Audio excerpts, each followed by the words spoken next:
Alright. What is up, guys? It looks like we are live, and we're here. We're going to be playing Metroid Prime Trilogy, and we're going to be doing it in an interesting way. This is going to be a long series of playthroughs. We're going to be playing Metroid Prime 1, 2, and 3, and we're going to be attempting to go 100% on each game in a live stream format on this channel. So if you are a fan of Metroid and Metroid Prime, subscribe to my live channel here, and we're gonna have a lot of fun. So yeah, we're gonna do it in parts, obviously. So I don't know how many parts this series is gonna be, but it's gonna be quite a bit, most likely. And we're all looking forward to the eventual release of Metroid Prime Trilogy. They're like the remaster or re-release, maybe even by next year, right? So the goal is to have Metroid Prime Trilogy completed by the time the next re-release of the trilogy is out. So that could be by next year, if all things go how we hope they're gonna go. And if not, we'll still be playing it either way. So this is gonna be really fun, and this is a ReShade mod on Dolphin. So this is running in very high HD. It's running in 4K. I'm streaming it at 1440p, and I have HD gigapixel textures installed in this game. I'm planning on doing a brand new tutorial on how you can do this yourself. I have one already on the channel for just the HD gigapixel textures. But this also is for the ReShade mod as well. So the ReShade has extra special effects on top of the textures already installed. So it's not just a texture mod, it's also a post-processing lighting mod as well. So there's lots of cool things that have been added to this to make it look even better than ever. So this is the start of Metroid Prime. So again, we're going to go through Metroid Prime 1, 2, and 3. All here live on the channels. They're going to be chill streams, of course. We're not going to be rushing through the games. We're going to be taking our time. We're going to get 100% on each of these games. So I haven't done this before on this channel, so here we go.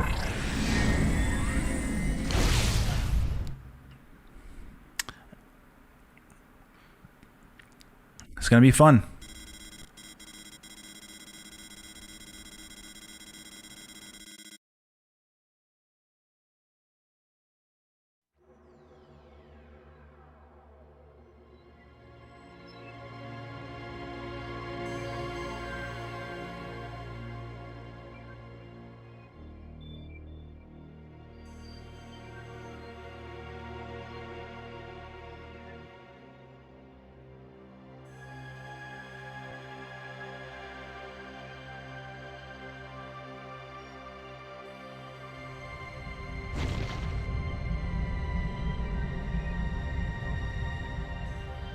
It's really good.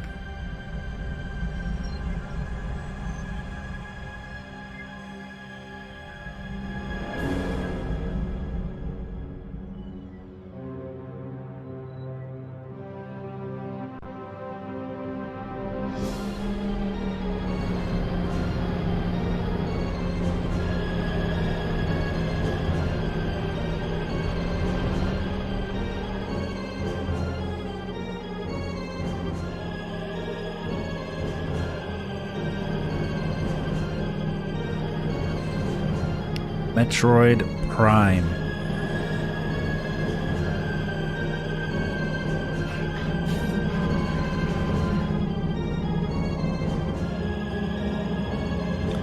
Hear the Sphere. It's a bummer how they removed the intro menu music from each individual game in the Trilogy version.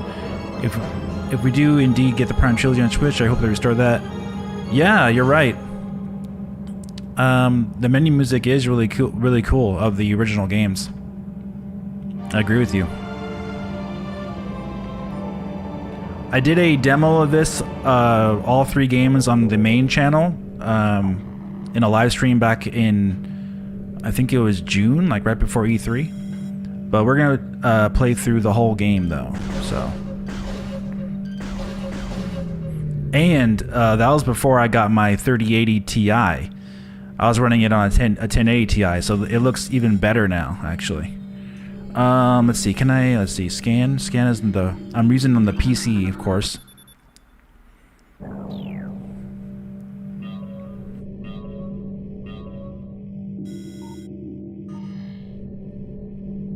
Right.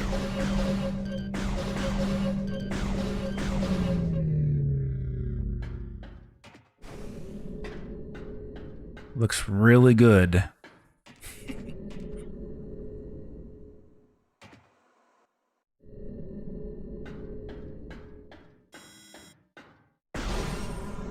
All right, so Samus is investigating this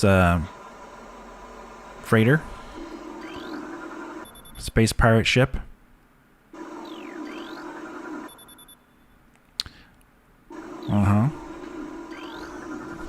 I'm not going to scan everything in the game, of course, but we're going to be thorough enough, right?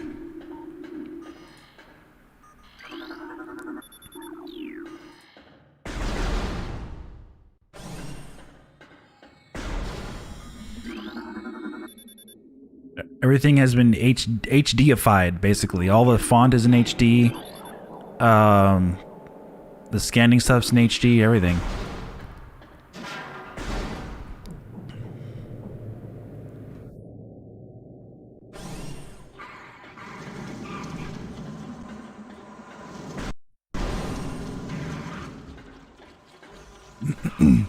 It is running on Dolphin, so there's certain stuff that are unavoidable. Like certain loading and stuff. Even on my PC, I have an SSD and a 12-core CPU. 3090 or 3900X for the CPU is what I have. Ryzen, 12-core, 24 threads, and a 3080 Ti running this. So it's quite a beefy rig. But you can run this on a 1080 Ti rather well. Just probably not at 4K like how I'm running it right now.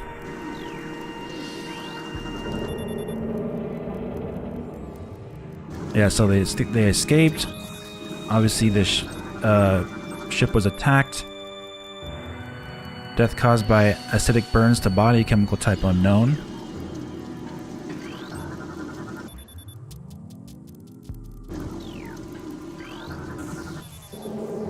Yeah, so, alright, Talon 4, right? And they give you some abilities before you lose them all, of course.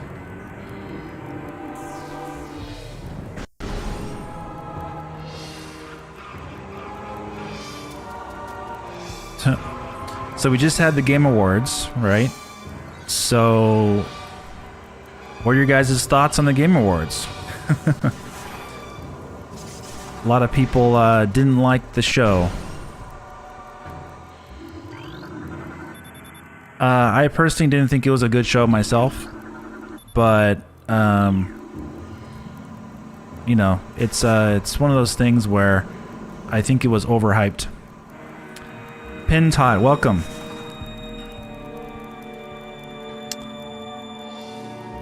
How you doing? How'd you like the Game Awards? I think this is the map data, maybe? I believe, yeah. Cosmati, what's up, buddy? Is it 5 a.m. in Poland again? Nice and cold? Alright, cool. Show is too long, a bit overhyped. Absolutely. Epsilon Church RVB. Hey, what's up, buddy? Welcome. Yeah, we're playing Metroid Prime, man. Metroid Prime Trilogy. It's going to be a new series I'm starting on this live channel. So subscribe, hit the bell notification, hit the like button, all that good stuff. It's going to be, we're going to be in here for the long haul. So it's going to be quite a long playthrough for this entire game, all the 3 games to get 100%. It's going to take a long time. So this is just part 1. All right, so it's 1:54 a.m. your time. All right, well, you're still up.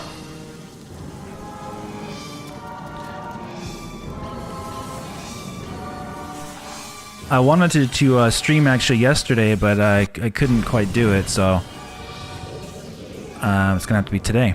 I might try to do a Friday or Saturday or Sunday for these streams.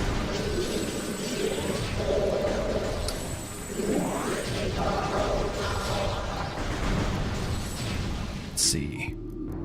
Yeah, the Game Awards was overhyped by Geoff Keighley himself, because he said there was going to be 4 to 5 different trailers that were on the level of Elden Ring. And when that didn't happen, people were not very happy.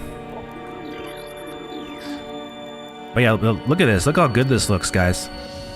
If you're gonna replay Metroid Prime Trilogy, might as well make it look as good as you possibly can, right?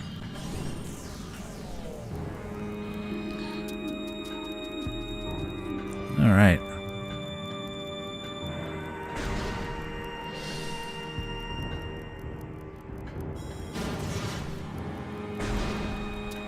My missiles are not... I'm using the keyboard, so they're not that. They're the right mouse button for me. And I'm planning on doing a new tutorial, like I was saying earlier, if you're just coming out of the stream, on how to install all this and how to do ReShade. ReShade is all the extra glowy effects that are in place in the game that are making it look even better. The extra bloom and lighting, and there's even depth of field as well.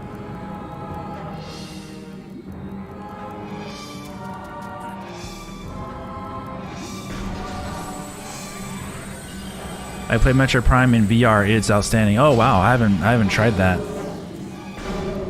Sounds really cool.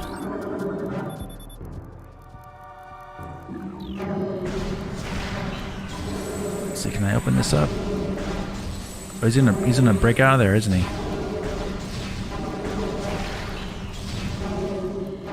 What's he doing?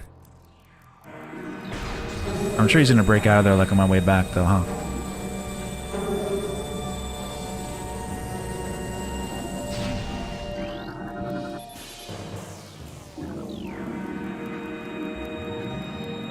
Oh yeah, it's not depth of field I have. It's chromatic aberration, is that how you call it? Chromatic whatever.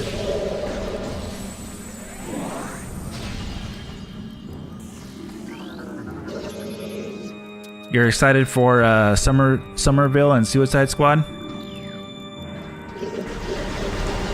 Yeah, I think the show is just overhyped, right?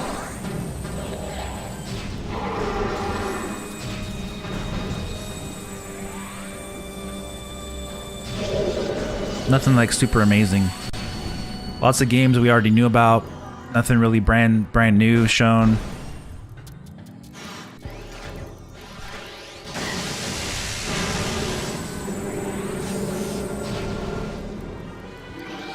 Open this.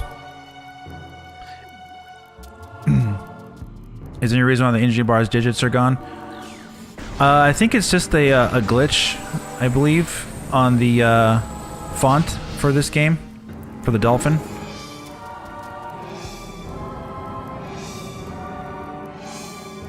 Somerville is by some people that made Inside, which is one of my favorite games ever. Did you ever play it? No, I never played it. Well, what kind of a game is it?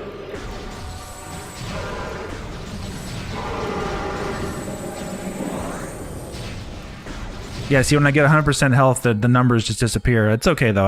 I'm not worried about my health in this game. If I'm low on health, the thing will warn me.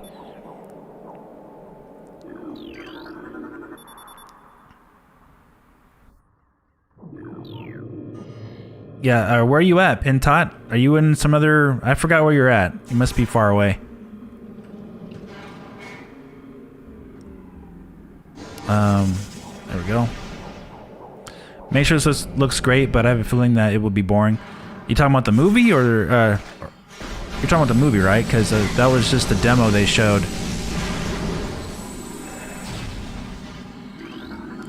It's not really a game that they showed for that Unreal Engine 5 thing.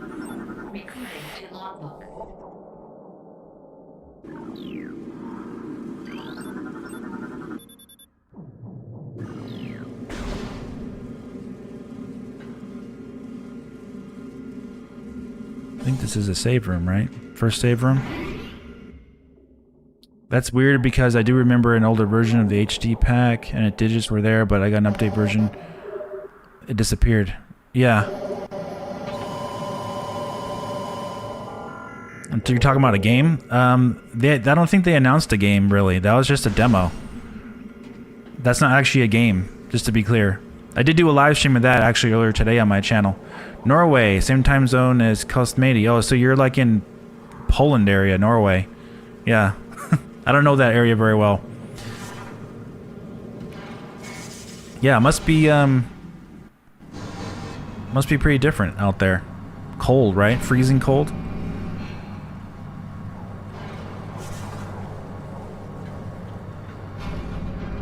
All right. Yeah, the movie looks cool. It looks like they're doing some paradox time stuff, you know. Norway is North Europe. Got it.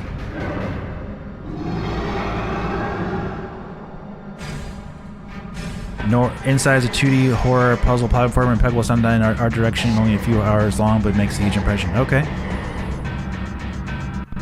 Maybe I'll check it out.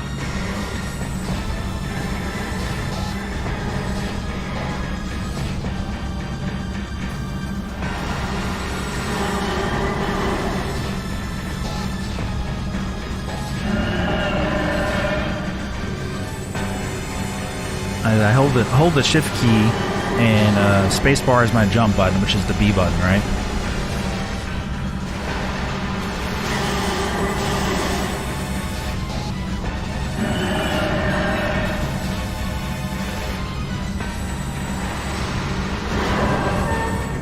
And he's dead. Vikings and Thor are from there, right? I knew it was in the Europe area somewhere, but yeah. Evacuate immediately. Evacuate immediately, guys. Evacuate immediately.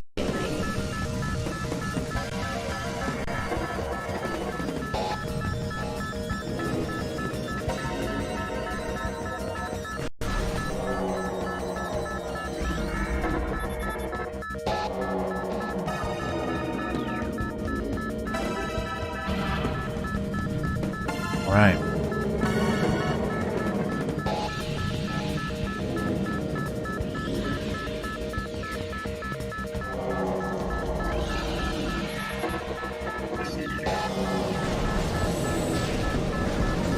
Love the lighting in this game. Looks really, really good.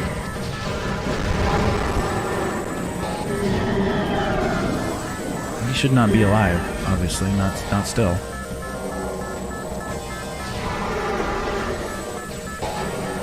Yeah, so getting this whole thing to work on PC like this is quite a lot of work. So yeah, I'll do an in-depth tutorial, because I know some of you guys are gonna be asking how to get this to work well on your PC. So I'll do an in-depth tutorial on how you can do it. There's a lot of testing that needs to be done on each PC in order to get it to work well. So it can be pretty difficult for some people if you don't know like which settings to like set up on your PC and everything to make it work. But once you get it all installed, it's actually really easy to run once you have everything set up, of course. And if you're good with a mouse and keyboard, it makes it real easy just to, you know, play and stream whenever you want, right?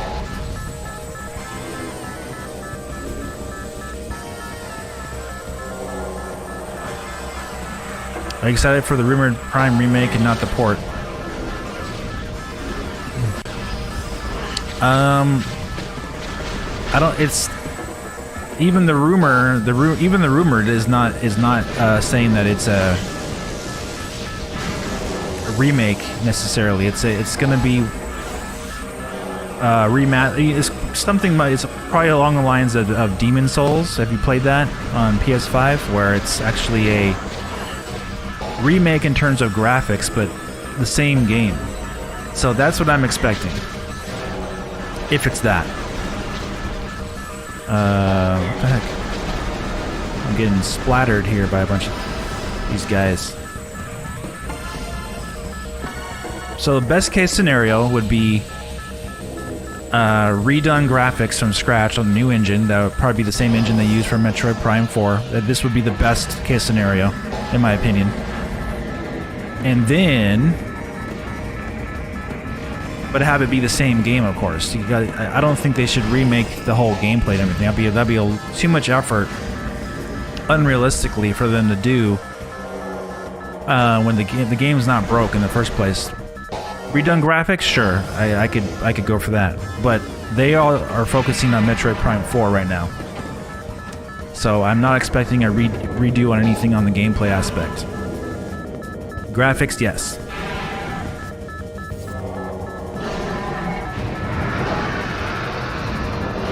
Or you want the whole trilogy on Switch? We'll have to see what they do. Well, I mean, I'm expecting the entire trilogy to be remastered with new graphics on the new engine, right? So I'm not expecting just the first game. What I think they're going to do is have a blueprint from the first game, so they can, if they are too busy, obviously, to do all three games, they can have another studio do the other two on the same new engine that they're going to be using, right?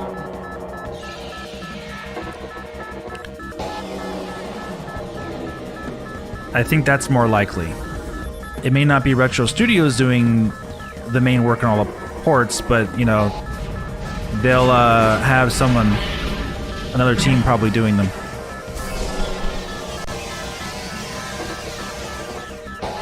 Because they're going to have to re-release the trilogy, right? Before they release Metroid Prime 4. And this is Retro Studios game we're talking about that pushed graphics and everything at the time. It's been quite a long time. Now, if they do for some reason... Prime was your first Metroid? Really enjoyed it? Yeah. Now, if they do for some reason only do a HD version, I'm sure fans will be okay with that. When I mean by HD version, I mean just like the same exact 3 games but in HD with no improvements to the graphics. Fans, I'm sure, will be okay with that for a decent price, but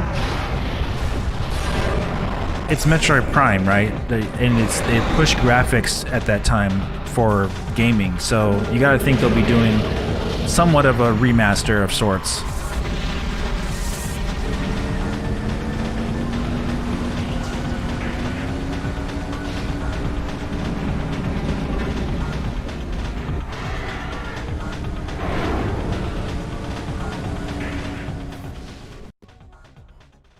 So, like, you know, just be careful believing all the rumors, you know, as fact, because a lot of times are wrong. It could be a variety of different ways that they re-released Metroid Prime Trilogy. So just be careful of getting your hopes way too high.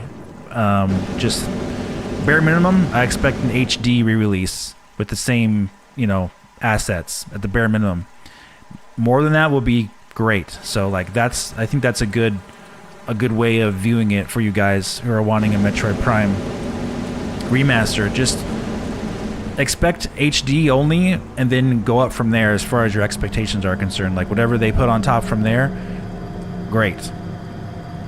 But yeah, if you're expecting like 100% redone graphics from scratch, and you only want that and that's it, you may, you know, set yourself up for disappointment. So just be careful with that.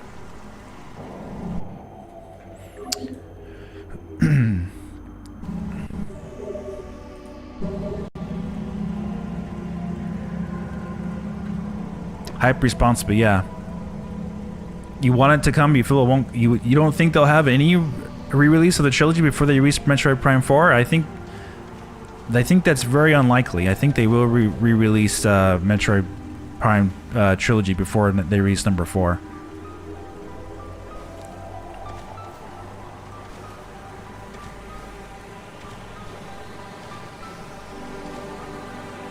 I think it's very unlikely they will not re-release them, since you can't really buy them. You can buy them on the Wii U right now, but like nobody has the Wii U, right? So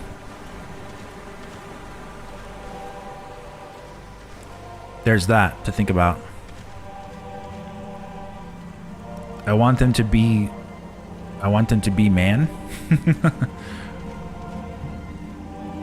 All right, so go this way.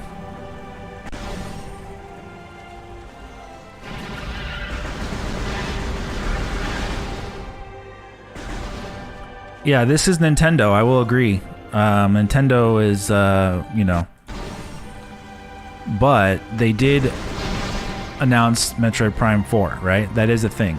And they did delay Metroid Prime 4 because they're going to redo the game, basically, back in 2019. Which, as we've discussed on the main channel, if you're coming over here to live channel, they, most likely Retro Studios was already working on Metroid Prime 4 before 2019. They just didn't announce it till after the holidays, because why would you announce something like that before, during the holidays? Like, you know, basically bad news. It's very likely they're working on Metroid Prime before that. Metroid Prime 4 at least. And Metroid Prime Trilogy, again, it goes back to rumors as well, but you kind of have to like stretch out a little bit there because of where the series has been for so many years, has been missing and everything. But yeah, I have a Wii U. Not many people have a Wii U though. Is what I mean. But if you go back in time, Shigeru Miyamoto back in 2014, around the time frame they were trying to advertise Donkey Kong Country Tropical Freeze and the Wii U, was saying that, talking about the next Metroid Prime game, how they would like it to be Retro Studios. Even back then, that was 7 years ago. So something was going on there in development way back in 2014. I did a kind of a video on that as well in the main channel.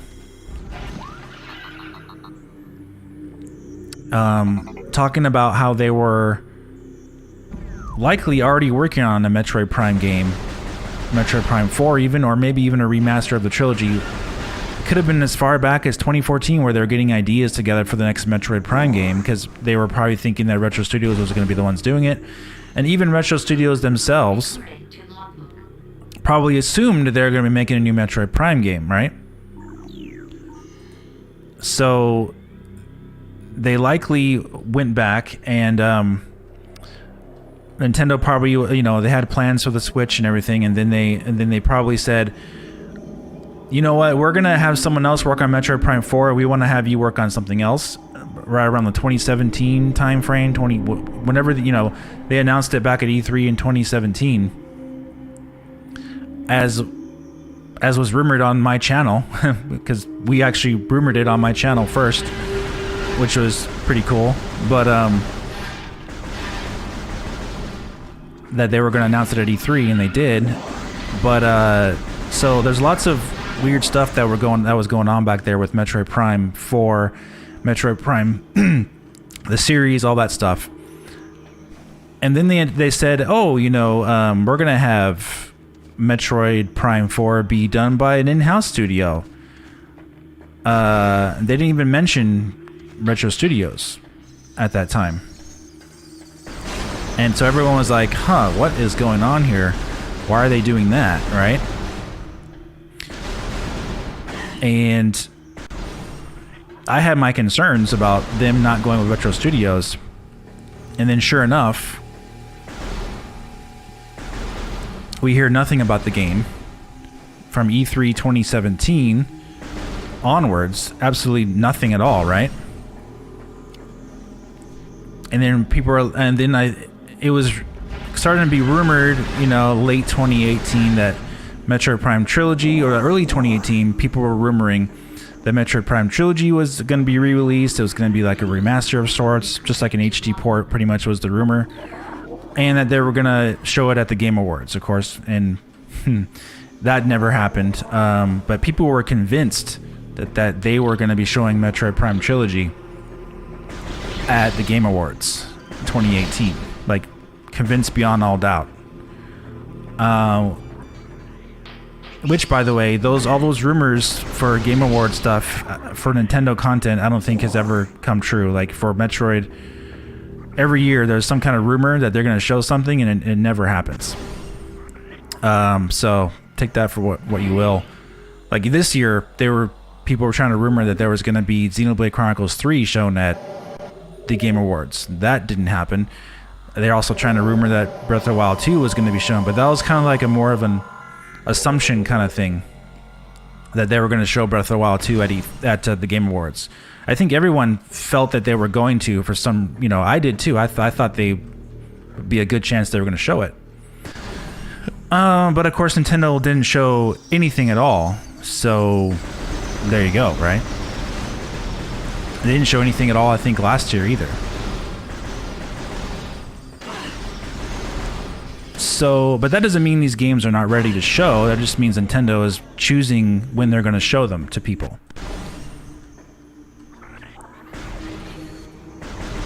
Okay, I know what I need. I need missiles. These bees are annoying, huh?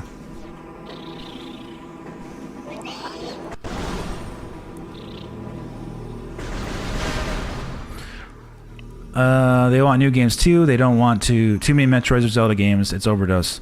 Well, Metroid... Well, yeah, they had Metroid Dread, of course, this year. You can keep going. Keep commenting all you want, man. I may not be able to answer all your questions or comments, but you can keep commenting. Talk amongst yourselves, too. I'm trying to play and talk at the same time, but I know the game pretty well, thankfully. It's crazy how long it takes to make a game now. First for 3 Prime games, 2 and 3 years. But it's looking possible 5-year development, Prime 4. Yeah.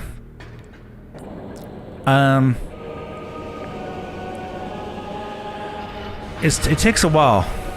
Right, Brooks, thanks. It takes a while to make games, especially if it's going to be a triple A, quadruple A game as Metroid Prime 4 is looking to be, like how we've been going over on the channel. Alright, I need to take care of these bees. Gotta pay attention here a little bit, huh?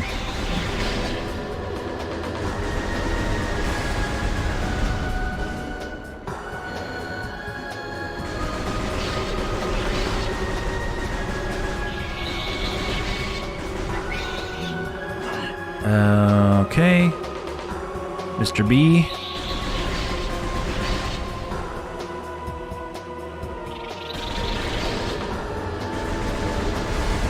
Let's get rid of this guy. I think we got one more to go.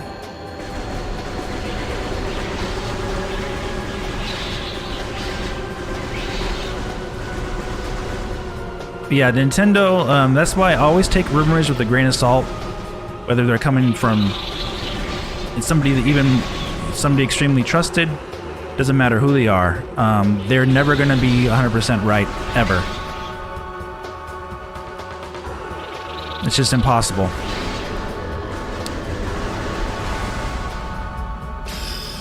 Alright, good. Breath of the Wild 2, close to 6 years when it's released. Breath of the Wild 2. Well, yeah, if it comes out the end of 2022, yeah, it would be close to 6 years since the last one. Is it a marketing thing too? Everyone wants Metroid Prime 4. Nintendo needs to know when to release new info at the right time. Yeah. Well, Metroid Dread being a sales blockbuster, which it is, and also having nominated for Game of the Year. So it is a huge marketing thing right there for the Metroid brand, right? Even though it didn't win, everyone in the entire gaming landscape now knows about Metroid Dread because it was nominated for Game of the Year, right? Usually after the Game Awards, sales even increase even more, and the Christmas time's coming up in a few weeks.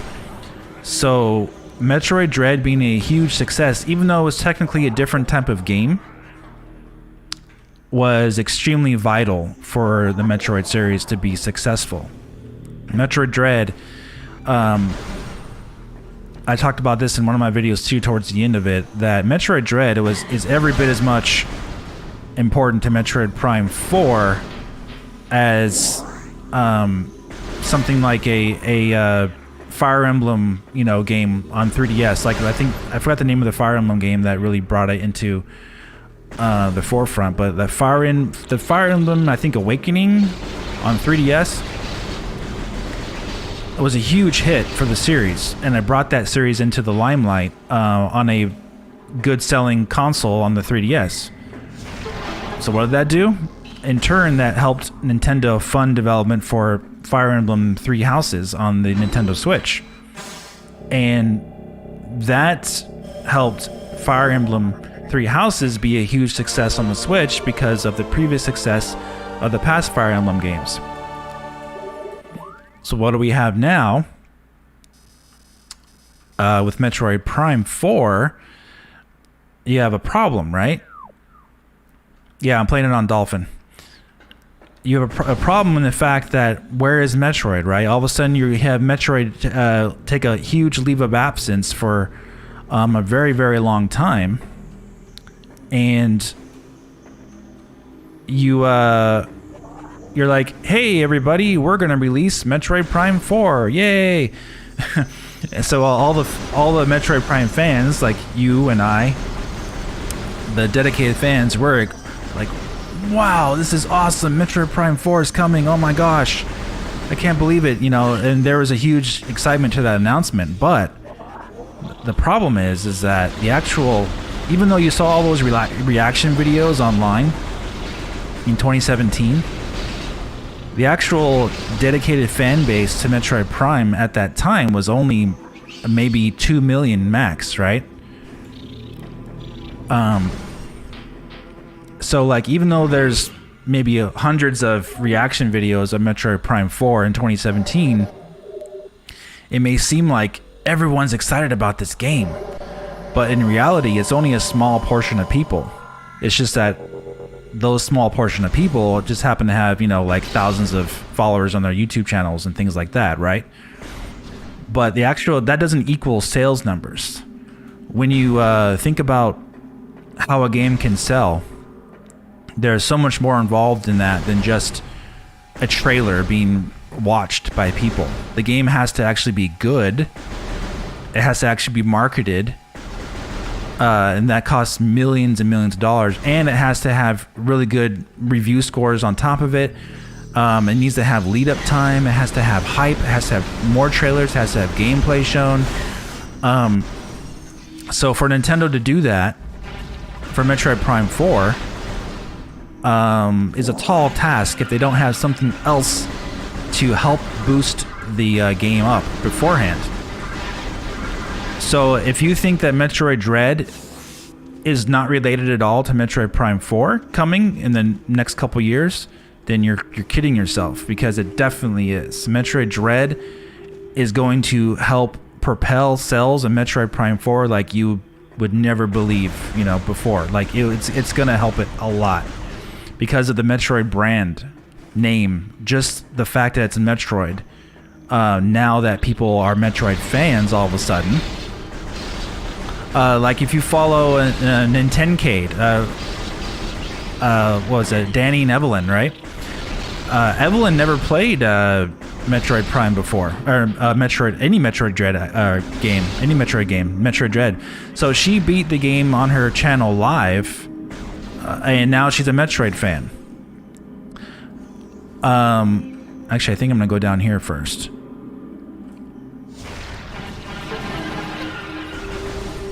And so we have so many people like that across the globe who are now Metroid fans who have never even played a Metroid game before. And they may have not have had that opportunity if Metroid Prime 4 came out without any game coming before it, because Metroid Dread is very accessible. It's a 2D platforming game, very well made, and it has it was released on a system, the Nintendo Switch, that has what kind of games? A ton of 2D platforming Metroidvania type of games. So the marketing of Metroid Dread was fantastically done by Nintendo. Say what you will about how terrible they are at their online stuff, which they are. They're dreadful. They're terrible. Dreadful. But their marketing for Metroid Dread, like, the only thing I cared about this year was Metroid Dread basically being promoted in a way that will actually help sell the brand for its future. I didn't care about the other stuff Nintendo was doing. I didn't care about their garbage online service. None of that stuff. Secure your franchises for the future. That's what they did with Metroid Dread. So that was a huge boost for the Metroid brand, and being nominated for Game of the Year was icing on the cake. The game already had the biggest launch sales of all time for the Metroid series before the game was even confirmed as being a Game of the Year nominee. So, okay, let's get rid of this guy. Let's see, it's kind of difficult to, there we go. Come on, charge me.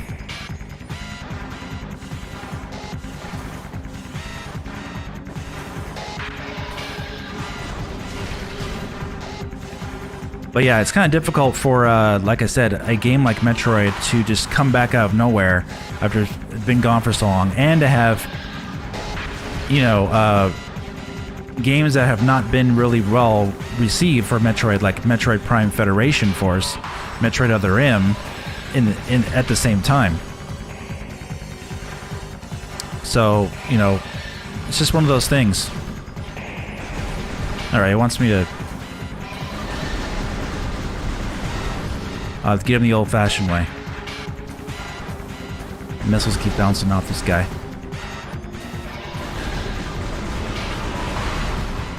He's just about dead. So that's why people are so worried about the Metroid franchise, because of Nintendo not putting forth the effort to actually have games sell well for the franchise. Metroid Federation Force, Metroid Other M, I think they hoped would sell better or be more appealing, but that didn't work out. So, all right, what do you say in the chat? I think Retro Studios has to be really encouraged by the reception of sales of Metroid Dread. Do you think Metroid 64 could have worked as a first-person shooter? Metroid 64? I have no idea. Probably not. That the Nintendo 64, even though it was good for GoldenEye and stuff, I don't really think it was the right timing for it. I'm hoping the next revision of the Switch doesn't include exclusive titles for it simply just be a similar upgrade like the One X and PS4 Pro. Yeah, I don't think so, Epsilon Church. I think it's going to be a next-gen Switch. It's a little bit too late at this point for a Switch Pro. I think they're gonna go right for a next-gen Switch, to be honest with you.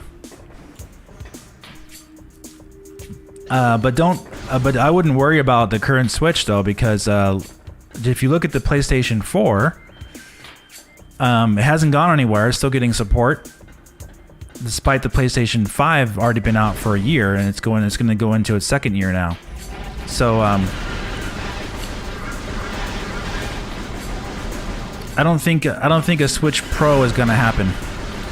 And if you let's see, I did a video about that. Also, multiple videos. I don't think a Switch Pro was ever really in the cards necessarily. I think it was always going to be a next-gen Switch. It's just about when they were going to release one.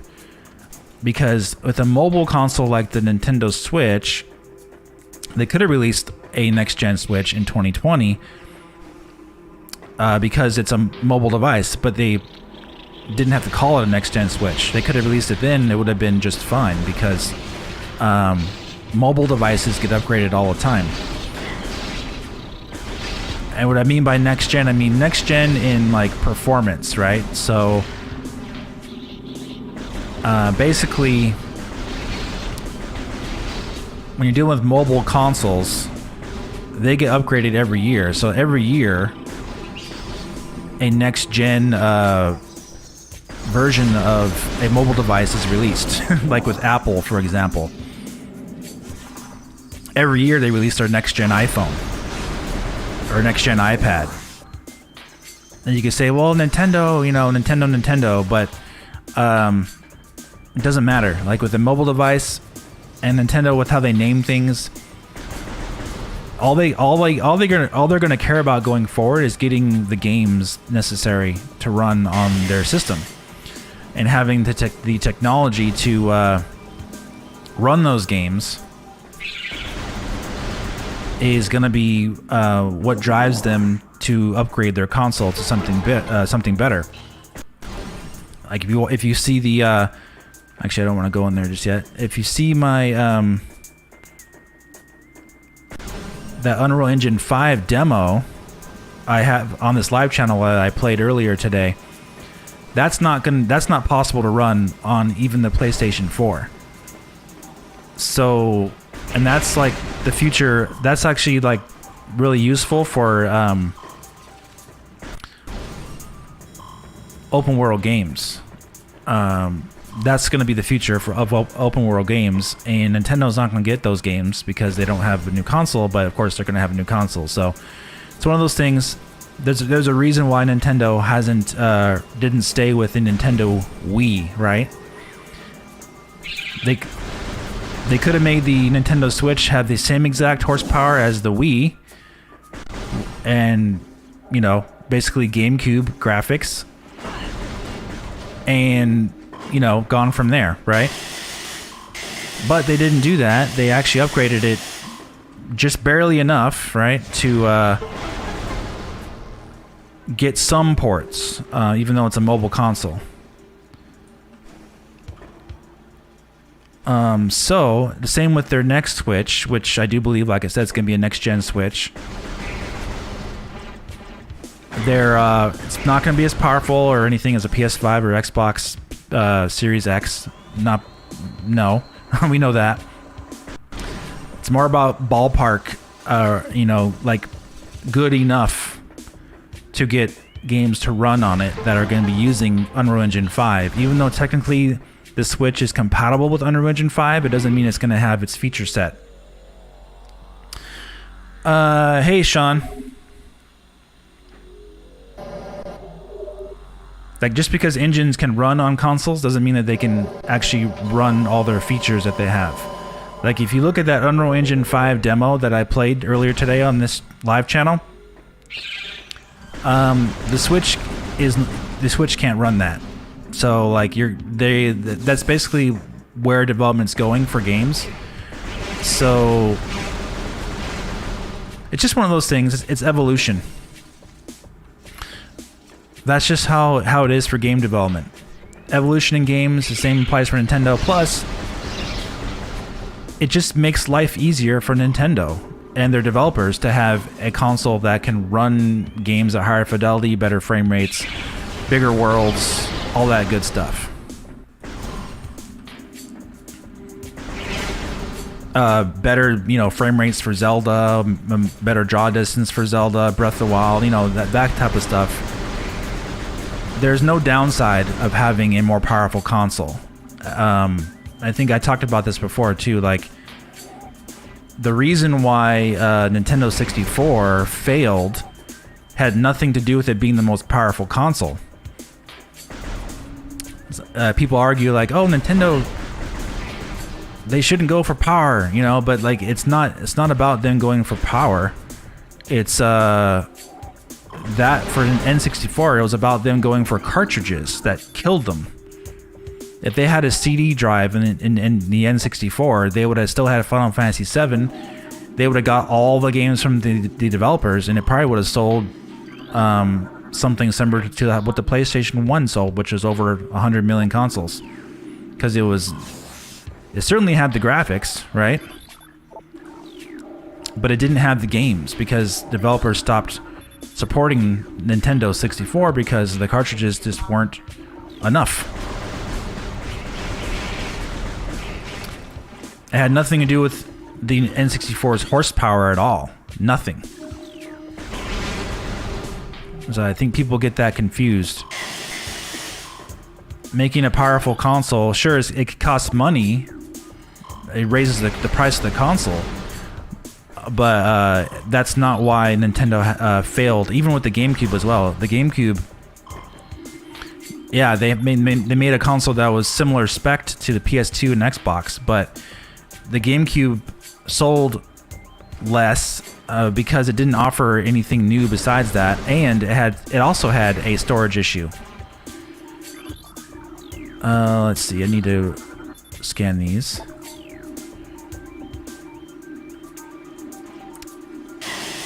So N64 also didn't have an online either.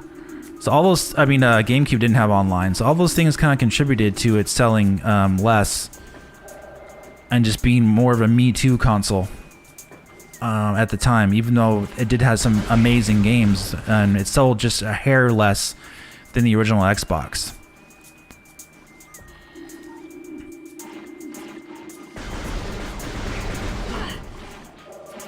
Alright, so I'm missing one of these here. It's not that.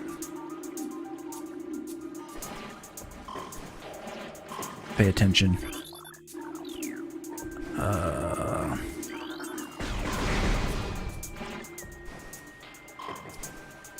So yeah, if anyone tells you, that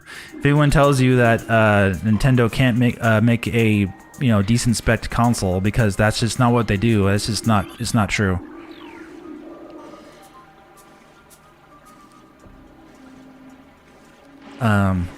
All they have to do is just go for something that is good enough to run the most modern games, basically. Okay, where is this? Where is this last one?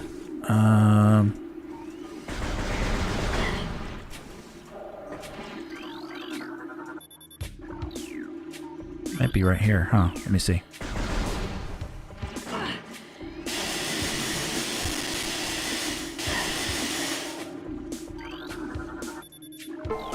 There we go.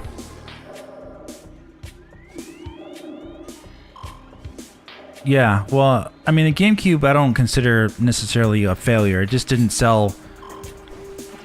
It was a progressively worse selling console than the Nintendo 64 and SNES and then the NES. So Nintendo had to shake things up. So they felt that releasing the Wii was the answer. It was them changing the interface and less focus on graphics, more on interface. Which worked for the Wii, but it didn't help them to get games, really. Like, it kind of did it, like, to get their own games for the Wii, but they still missed out on a lot of big AAA ports, even on the Wii back then. And then the Wii U was a huge step up from the Wii, but it was too late because it was just a hair bit better than Xbox 360, and that was right when they're about to transition to the PS4. So it's just like bad timing, right?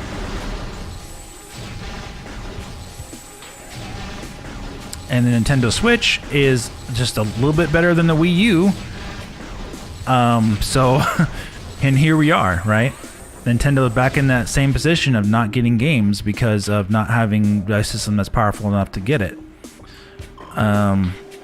Even though the Switch is successful, we're at that point again where you're going to have a new console to get certain games. Because these new games simply are not going to even run on PlayStation 4 going forward. So that's why I expect something from Nintendo probably by holiday of next year, and then that'll be like a 5.5 year window after the original Switch came out, and then that's more than enough time. It doesn't mean they like I said, support for the original Switch goes away though. Just means that they're gonna have a transition console, and the Switch will still be there. Let me get out of here. While they have a new console to get all the brand new games, the original Switch will still get its games, and they'll still probably keep selling it until 2024, probably is my guess. At least 7 years. Even though they talked about 10 years, I don't think any Nintendo consoles lasted 10 years besides like the Game Boy and I think the NES, right? So I don't know. We'll see. But as far as like being like huge support, I would say 6-7 years max for any console. It doesn't matter if it's the Switch or the Wii or whatever. So I do expect them to have a new Switch before the current Switch just dies out, right? That's not what Nintendo wants to do, because the Switch is all they got, and all that plays into the Metroid Prime Trilogy and Metroid Prime 4. How do they want to advertise and sell those games? Probably, most likely, on a new Switch, right? Heavily graphically intense game, Metroid Prime 4. I would say if they do release a new Switch next year, next-gen Switch, it would be a cross-gen type of release for Metroid Prime Trilogy, and then Metroid Prime 4 the year after that in 2023. Could also be a cross-gen release, but they would focus obviously more on the next-gen Switch version of it with better graphics, better frame rate, better everything, right? So that's where I think they're going. I want a Cyberpunk for the Switch. They'll probably release Cyberpunk 2077 on the next gen Switch as a port, just like how they ported The Witcher 3 to the current Switch.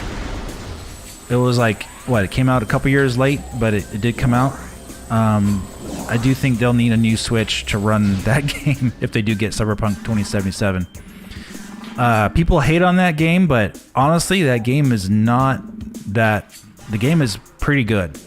Like, I have the game. It's a good game. Like, there's nothing actually wrong with the game itself. It's actually a fun, well-made game. It just runs really badly on last-gen consoles.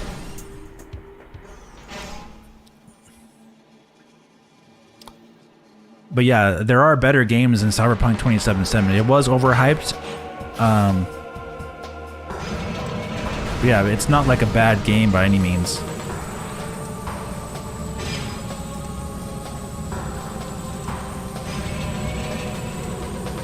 People assume it's just terrible, but it's not. It's really not bad at all. Does it do anything amazingly special? No, not really, but it's just another open world game that has a very large city. It's an RPG, so it has like progression for your character. It has a really engaging, cool story with Keanu Reeves. It's a backstory, and you don't play as Keanu Reeves, but your character is in direct relationship with Keanu Reeves. It has very interesting dialogue, as far as what people believe in, in that time frame in the future. It's very interesting, where it's like a take on where the future could go, in the future.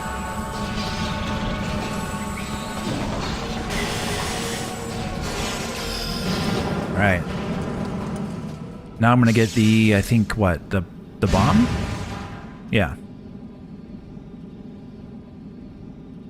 Yeah, they could do a cloud version on the current Switch, but yeah, they will need a new Switch for any type of actual port to run.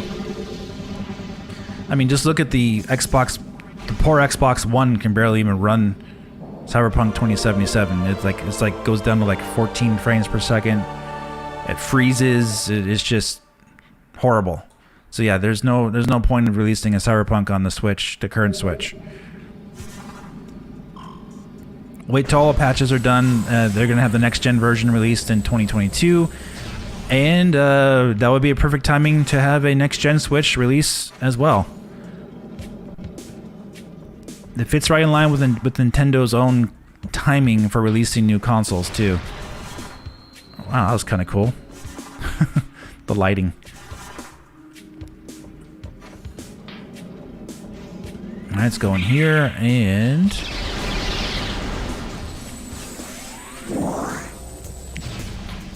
yeah, because the Switch is at that point right now where it's simply not going to get that many more ports. With how the games are progressing at this point. It's got a few games. Was it Dying Light, which was which runs okay on the Switch, but it's gonna get the cloud version of Dying Light 2. So there you have it, right? They're not even attempting. Oh, I need to go do this before the time runs out. They're not even attempting to put the regular version of that game on the Switch. And Kingdom Hearts 3 and Kingdom Hearts 1 and 2 they're just cloud versions as well. So that kind of tells me that developers are not putting forth the effort to make the actual port, because maybe they do know of a new Switch coming and there's no reason to actually make a full-on port and waste the money doing that. That's one reasoning.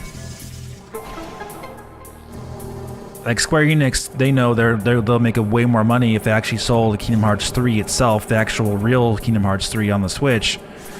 But if there is no...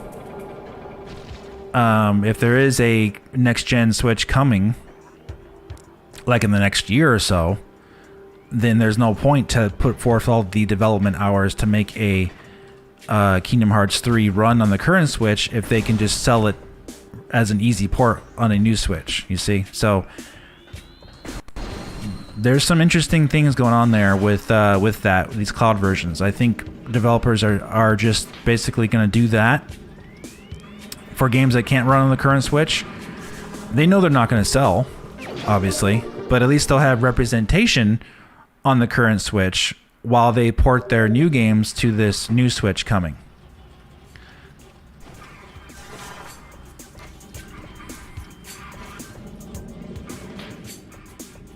And Nintendo's obviously not going to do that themselves. They're not going to release like a cloud-based service, most likely for the Switch. I doubt it. I just don't see them doing that. Nintendo probably with the Metroid series, they'll work a way out. They'll work it out in order to get the games to run on the current Switch, because they'll have the development manpower to do it. If they really want a certain game to run on the console, they'll do it, right? Okay.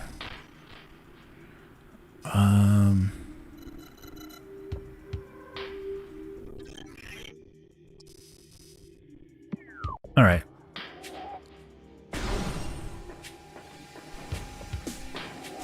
Now I got a bomb. I never understood Kingdom Hearts should run easy on the Switch, but now that you mention it, it would make sense for them to wait for a next-gen Switch. Yeah. There is no reason for them to not have regular versions of Kingdom Hearts 1 and 2 on the current Switch, since it can run on a PS3.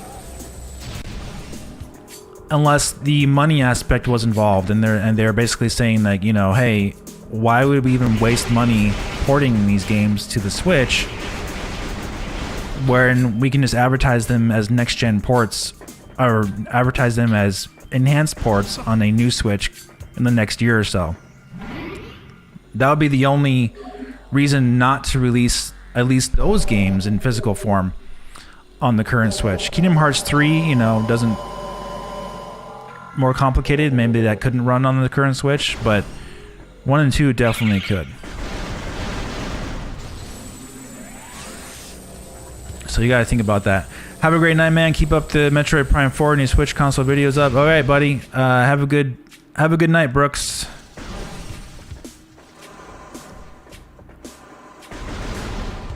Let's see, what time is it? It's not that late.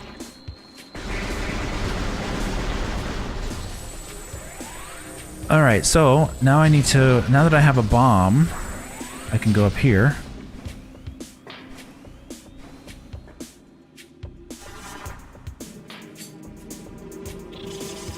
I know, it's always fun talking about what Nintendo could be doing, right? That's why people make videos and discussions and podcasts, all that good stuff.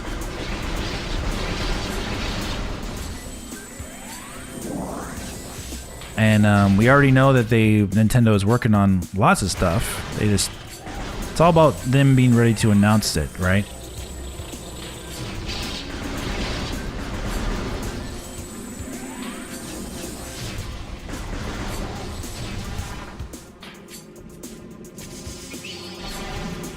Let's see, let's get over here.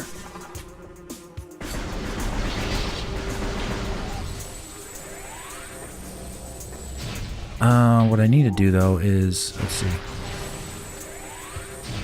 scan. Let's do this first. Now that I'm up here.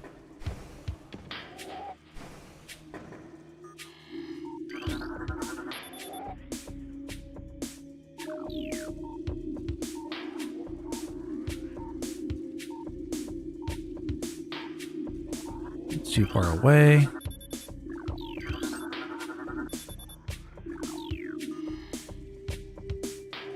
This is one of my favorite rooms in the game. I love how every single room in the series has a unique name. Yeah, true. I agree.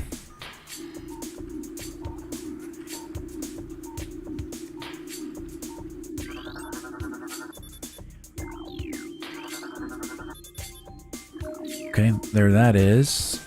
There's another one right over here somewhere. It's on the tree itself.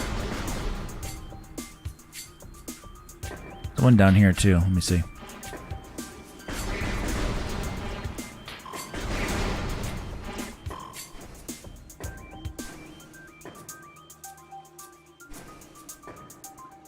There it is.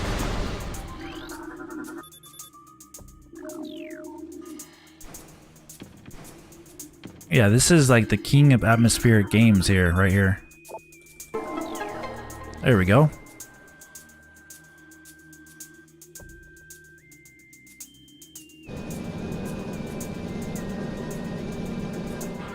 John Rupp. Hey Dave, I always enjoy the streams. What do you think the odds are Nintendo would keep the Switch around as a dedicated handheld going forward and then release a more powerful home console?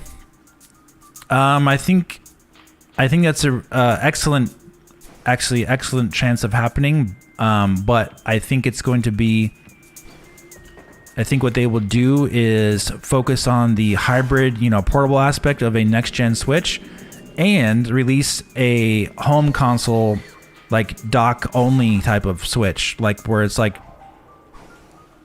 a home console basically. You know what I mean? Like a portable less Nintendo Switch, like they did with the Switch Lite, but make it for the home only. I think they'll do that, but I don't think they'll make it like their primary focus console. You know what? If that makes sense, like they'll do an option. I do think they are going to do that, actually. Because it makes sense for people who don't actually use the Switch for portable play. They can just use it as a dock, the docked only kind of thing.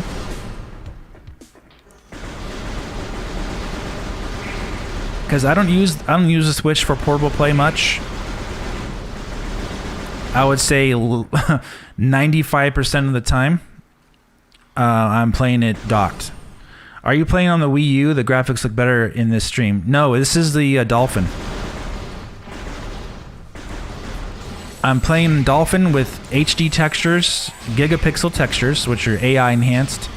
So it's all the original textures used, but they are AI enhanced. So they're like even more detailed. And I'm also using the mod called ReShade. It's actually in the thumbnail picture. So it has extra post-processing, it has chromatic aberration, it has anti-aliasing, it has extra sharpening, more bloom. It looks really, really good.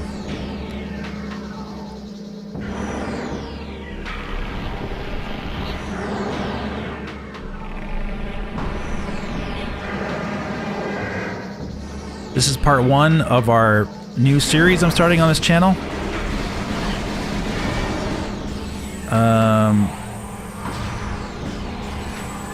Oh yeah, I gotta do this, I forgot. Let me focus on beating the boss.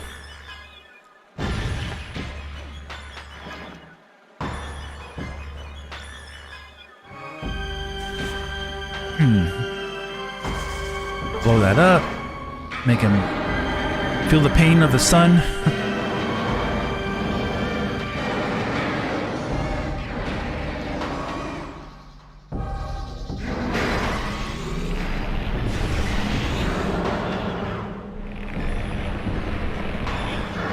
Basically, you gotta get like really fast to get all his like. Oh, you're gonna do that?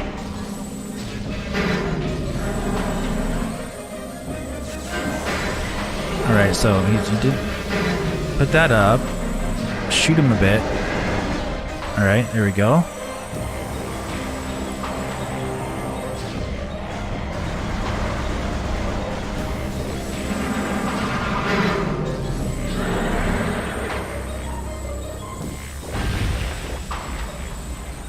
Alright, now go in there and do the bomb.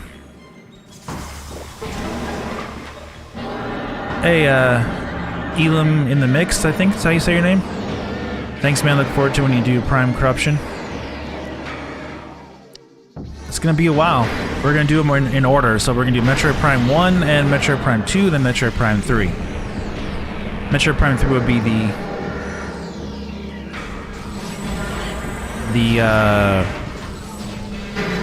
creme de la creme, you would say, right? Oh, let me, come on.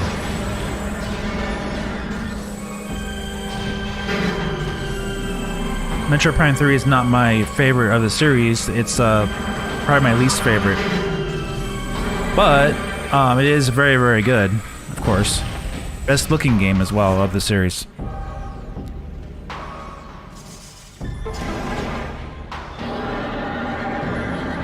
I wish I had a powerful rig to handle Dolphin emulation and ReShade at 1080p. I think I can. My GTX 1060. Yeah, you can do it. You can do it. You can probably play these at 1080p with the same details.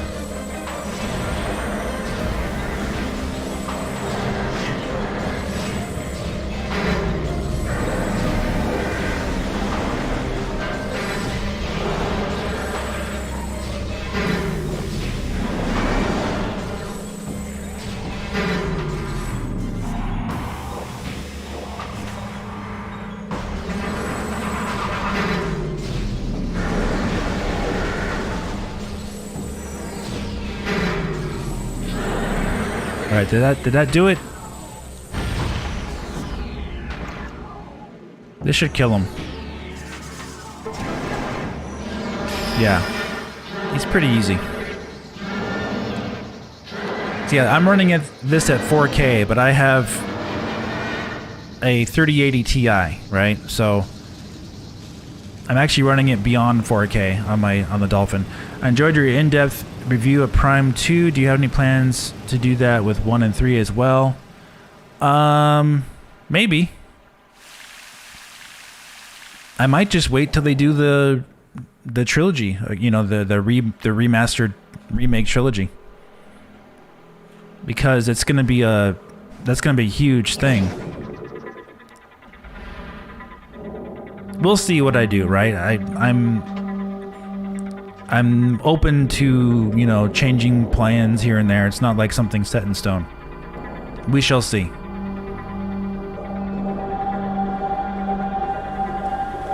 Either way, it's going to be good. There's going to be a lot of Metroid Prime content going forward.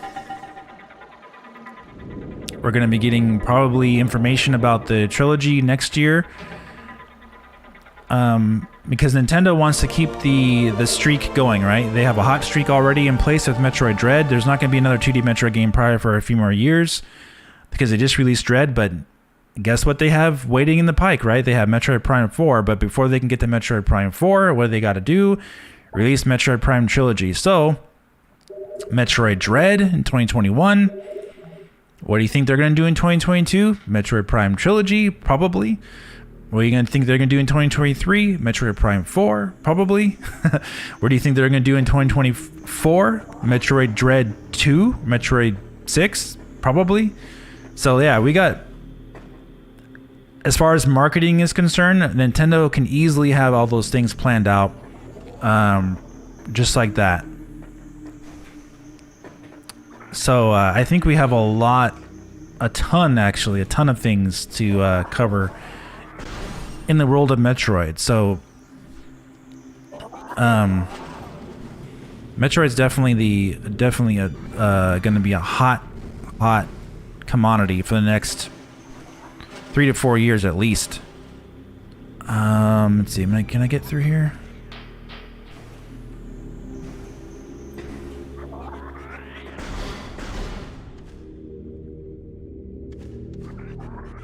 Hot commodity. All of a sudden people are gonna be like, yeah, oh my gosh, I love Metroid. I always love Metroid. But you know, and you'll start seeing more people cover it too. Okay, I can't blow that up. I think I need a wave beam for that.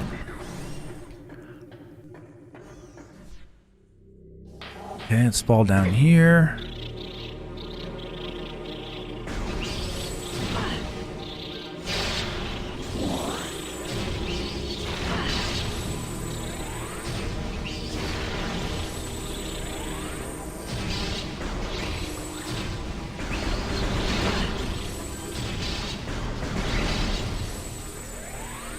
You're not gonna give me missiles? Oh, come on, guys.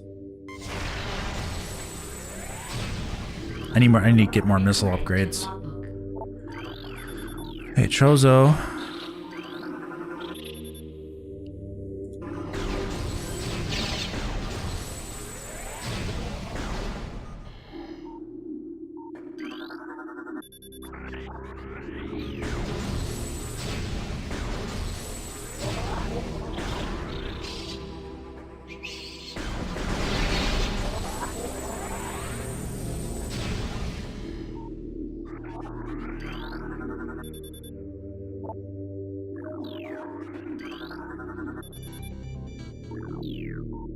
All right, let's scan the thingamajigs. I wish these guys would give me missiles though.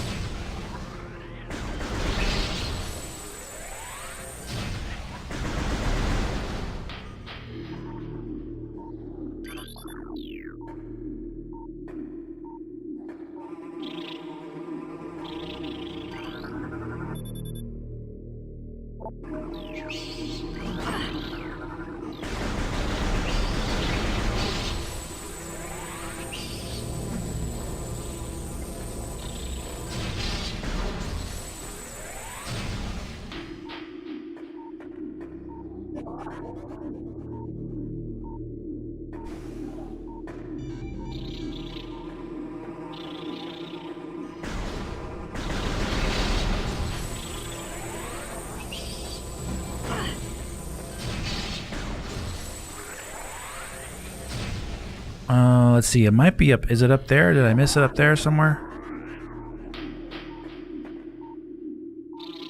I think so.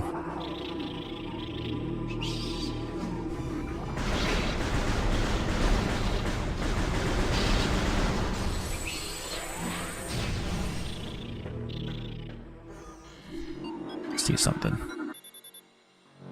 Would you be interested in more Metroid spin-offs? If so, what would be your ideal Metroid spin-off? It's crazy to think we could be in the beginning of another golden age of Metroid if all goes well. 2002, 2007 was amazing. Yeah, true. Metroid spin-off. I don't know. I have to think about that.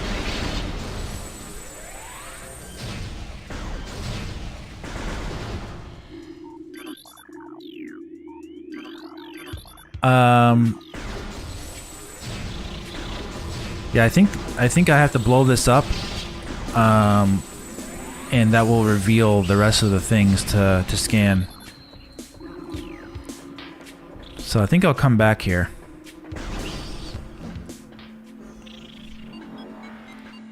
What I hope they don't do is some type of Metroid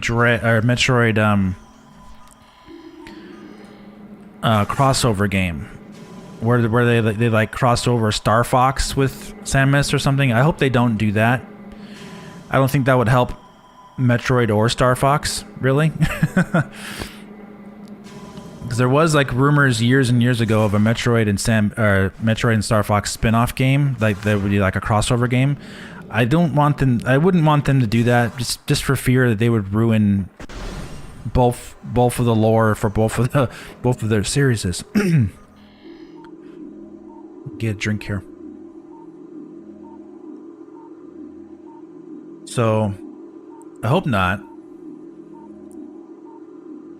Yeah, those were whack. Yeah, exactly.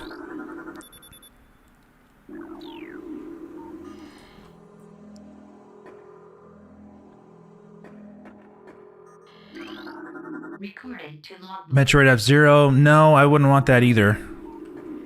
I mean, when you think about it, what is the biggest crossover game that they already have, right? It's already Super Smash Brothers.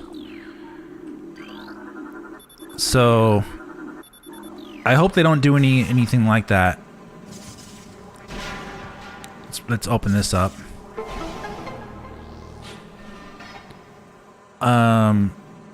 Also, what I do hope though, like speaking of Star Fox, hope they do Star Fox some justice, right? Actually release a good Star Fox game. Let's get up here.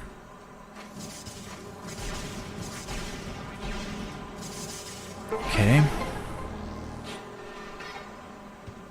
Poor Star Fox needs help. He's next after... Well, actually, Star Fox and F-Zero, they both... I would love... I would love a new Star Fox and F-Zero game.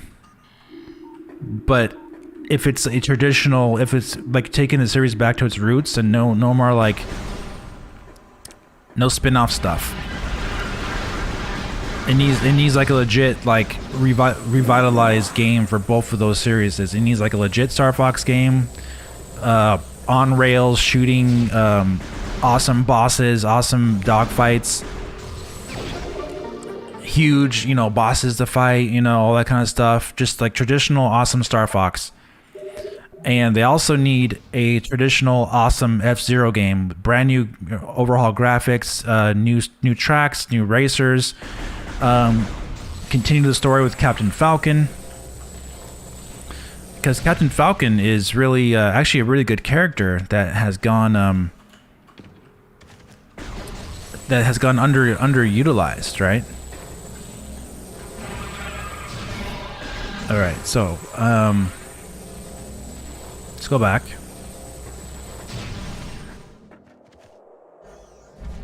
Yeah, Star Fox Zero was a good game, but it was poorly executed. You have to admit, right? Shinigami?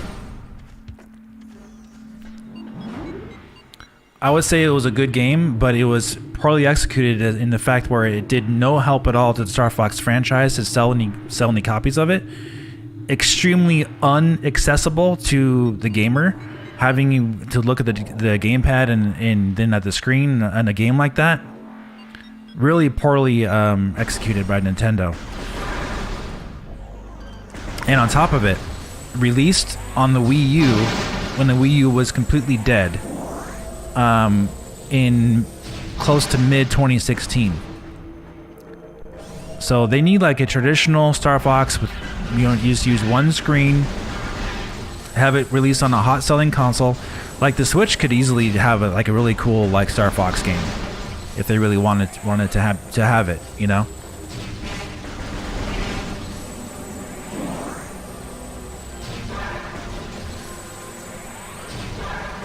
I would love to see a new Pilot Wings game as well. I would love to see a new Excite Truck game. I think that'll be fun.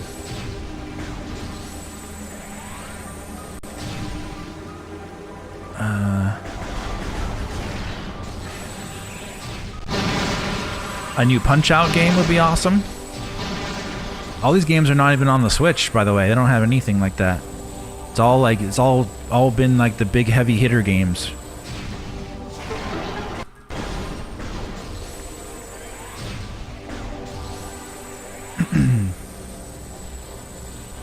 So to get up there, I need double jump, so I can go down here though.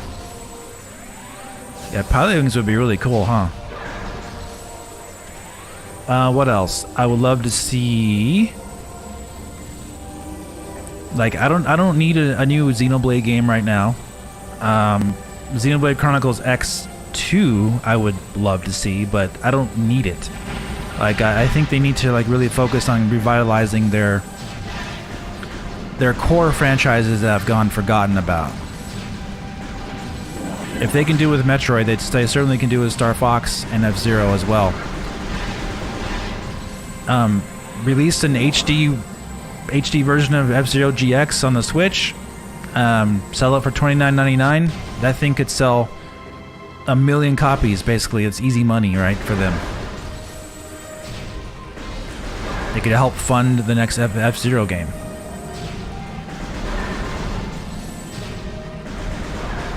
Let's see, is this too hot for me to go down here? No, okay.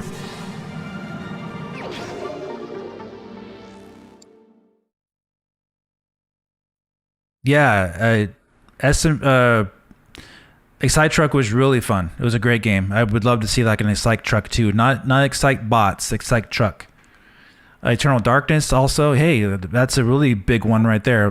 Didn't sell very well on the GameCube, but they could do like a HD, just version of that and sell it as a eShop game and revitalize that series too.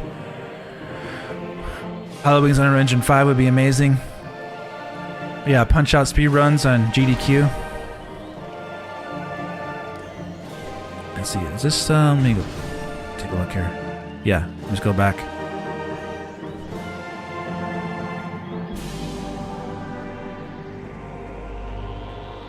Yeah, if you're enjoying the stream, guys, hit the like button for me. Share the video out, subscribe to the channel, hit the bell.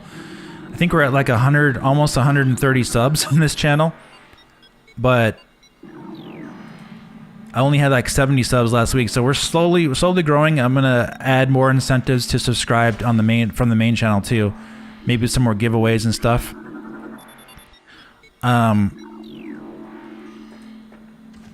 Starting a new channel is pretty fun actually. I haven't done this obviously since I started YouTube back in 2010. But this is a lot of fun. I really like this channel. I can just put whatever I want on here. Freeform. I can go live whenever I want to. The way YouTube works, since I'm not a variety type of content creator, I focus on a few main types of content, like technology, like Nintendo tech, and with new hardware, and also Metroid I've been covering heavily. Okay, I think it's too hot for me to go in here. No, not yet. So like me doing that Unreal Engine, stream today here, I can do stuff like that. I could do it on my main channel as well, but the way YouTube works with its algorithm, my audience isn't going to really be interested in watching that. So in turn, it affects how the next videos will be. People won't be notified of the next video because they didn't click on the last video. It's a very weird thing that they do on YouTube, but it makes more sense. That's why you see a lot of content creators making their own live channels and also doing like their live streams on Twitch. It's because YouTube wants to make money, and they only want to make money on certain things that appeal to certain audiences that are subscribed to see those types of content. So it's all money driven by them, and in turn makes people adjust the way they do their content. But I've always been about playing games. I'm a gamer, so like this, I'll be playing this, you know, either way. You know what I mean? Because I love playing these games, whether I'm streaming it or not. I mean, wow, this is hard. I'm using a keyboard to get that. All right, there we go. So, and I love streaming. Streaming is a lot of fun. Like, it really is. Just get in there. Get in there.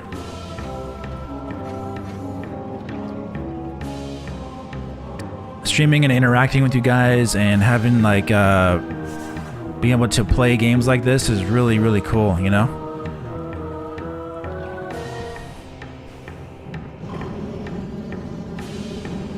Yeah, that's why you see, when you see guys stream on their regular channels, I've seen it happen to a lot of guys out there where they will stream on their regular channel, and then all of a sudden YouTube starts hiding their videos, and they're like, well, why is YouTube hiding my videos? Well, it's because you streamed on your channel, and like, you know, your viewership was lower, so now we're not going to share your videos anymore. So it's like, all right, you know, you're going to do that to me, so people just have to stream somewhere else.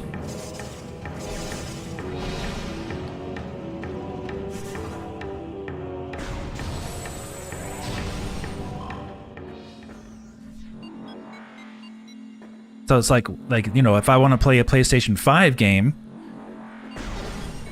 am I going to go play that on my main channel? No, makes no sense. Makes no sense to do that. All right, so I need an upgrade to get there.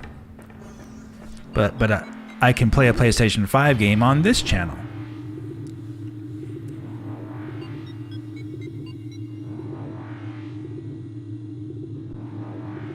You can't put her ball controls on mouse. My movement, it's all movement based. So whatever my movement is based on, it's all on my WASD. I'm good enough at it to make it work.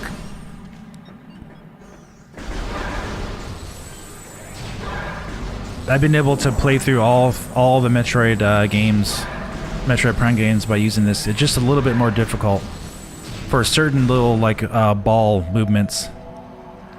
Let's see. Did I get what I wanted to get though there? I don't think I did, huh? Let me go back.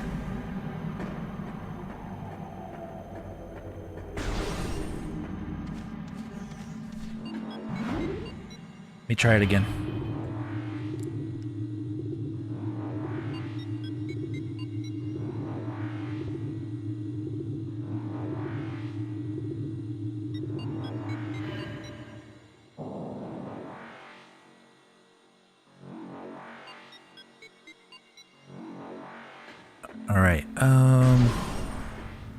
Alright, so that is that one, yes. Let's go back this way.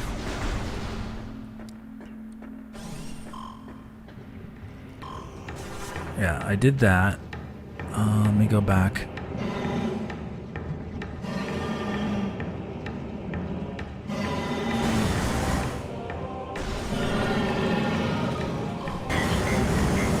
Whoa, whoa, whoa, whoa.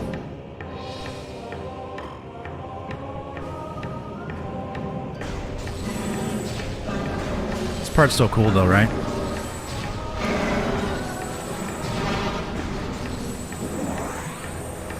I see. Okay, let me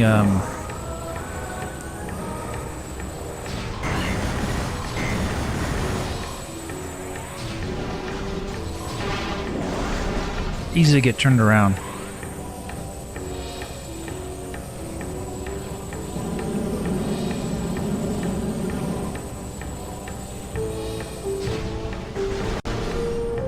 It's not that bad.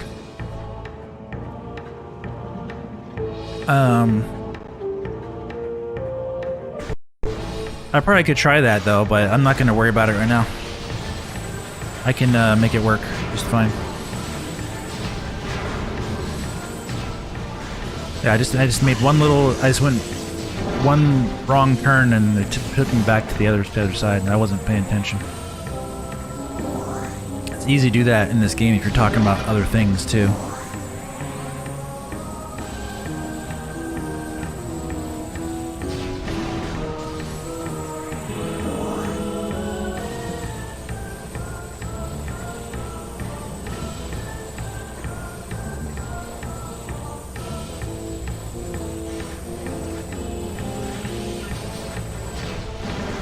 Right. Yeah, it is. Fendrana drifts. Fendrana.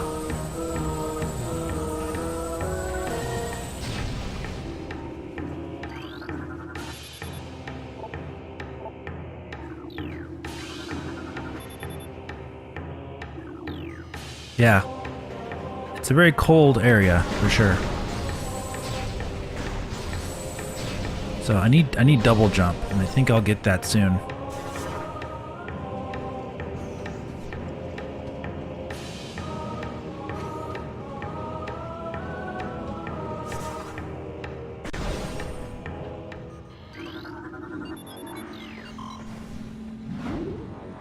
Right. It is getting colder.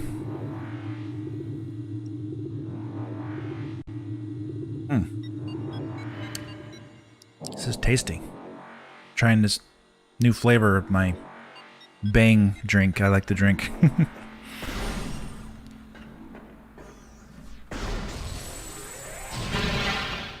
Nice.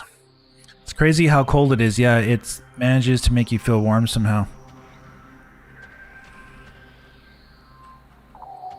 Yeah, true. But yeah, I'm really happy how good this looks. This just looks amazing. This mod just looks beautiful.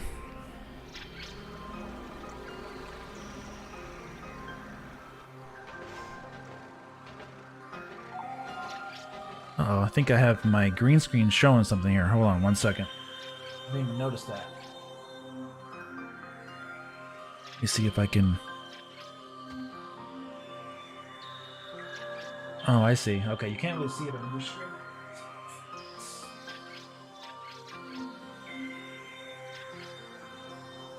Just noticed it right now. I think that got rid of it. Yeah. There's like a little patch of dark thing that was being cut into the screen there at the bottom. Didn't see it because of Samus's helmet's there.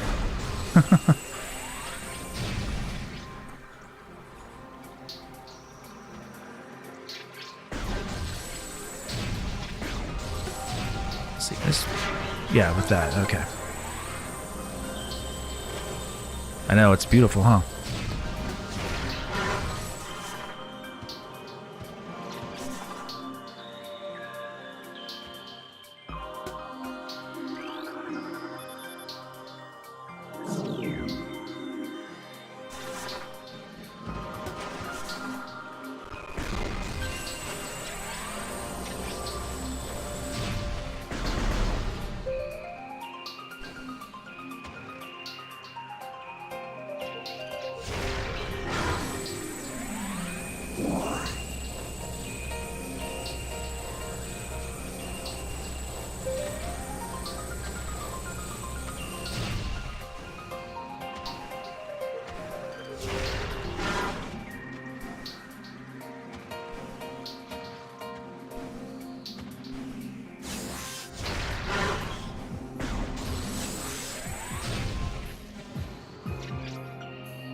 Okay.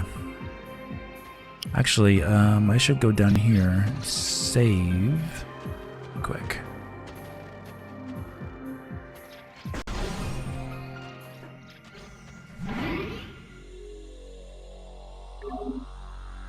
Yep, great music. Very good music.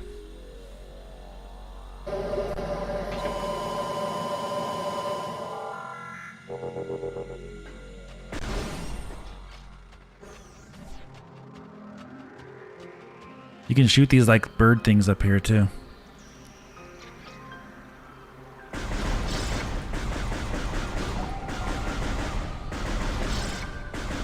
Bird creatures. Melts into a puddle of relaxation, yeah. And then I really love how jarringly oppressive it becomes when you reach the research lab. The game is such great pacing and variety. Yeah, exactly.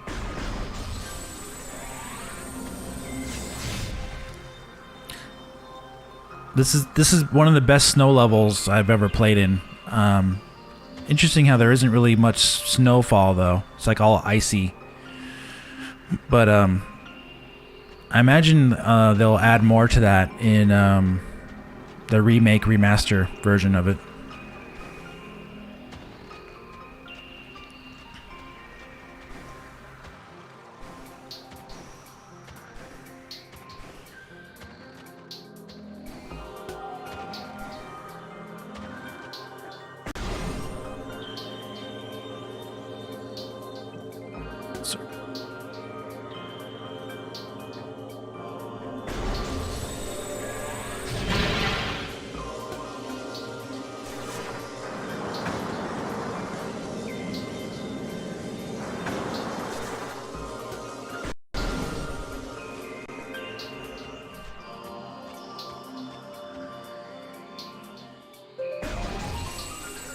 Take care of these guys.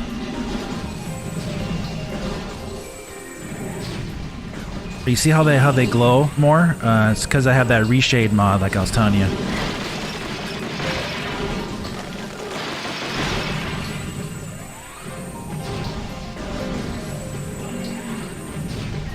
AC, come on.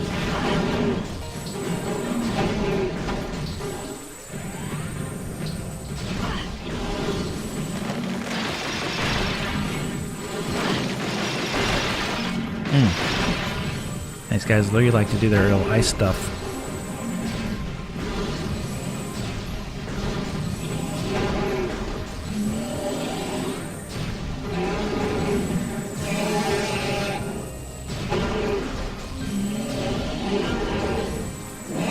Alright.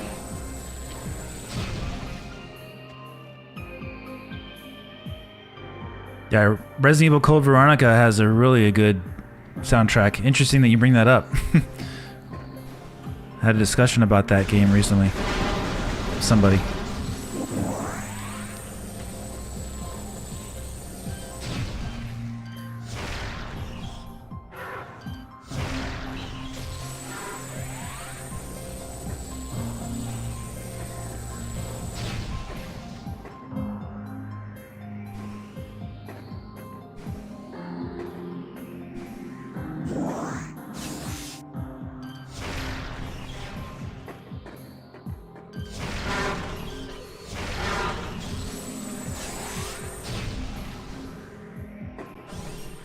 Let's go in here.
Alright, his buddy's here now.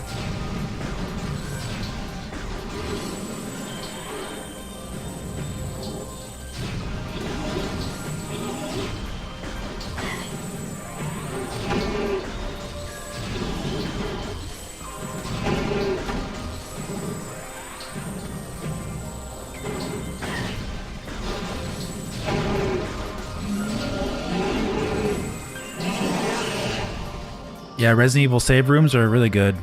Really good music. True dat, true dat.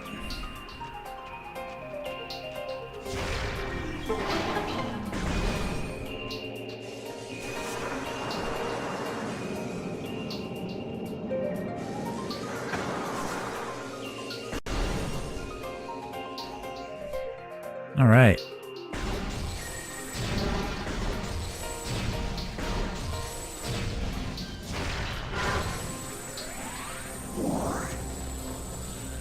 You see the textures though? They are higher resolution. You can tell.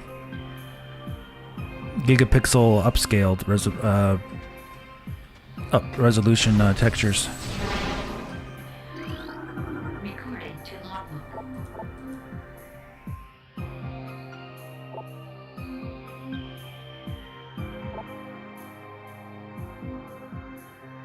Banish the darkness we've contained, even so our vigilance will forever remain.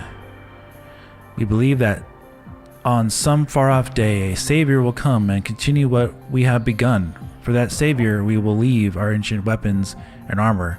The soul who can gather them will be the entrusted one, the only being who can reverse the evil that grows here. Ooh.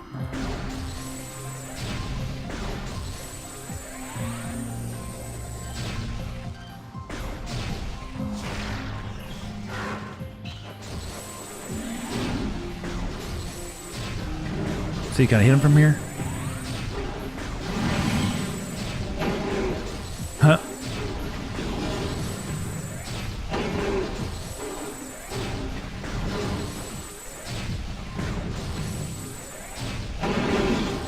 There we go.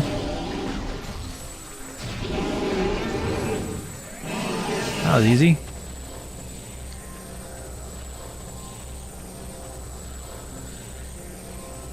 I can't wait to read all the lore in Prime 4. Hopefully the scan visor returns in full force. I bet you it will.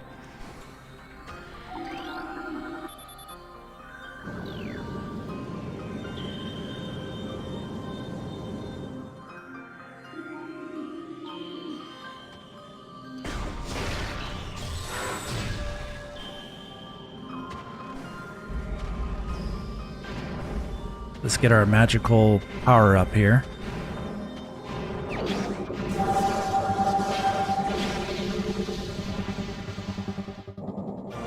Yeah. Seeing how much detail the HD pack shows on a two-decade-old game, I know, man.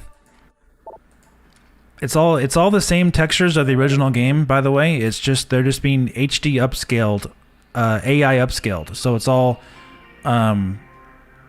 almost like procedurally generated textures. They're being like the details are being filled in by the AI upscale. It's kind of cool technology. All right, yeah, this I can do the boost now. Yeah, I'm curious about the backstory myself.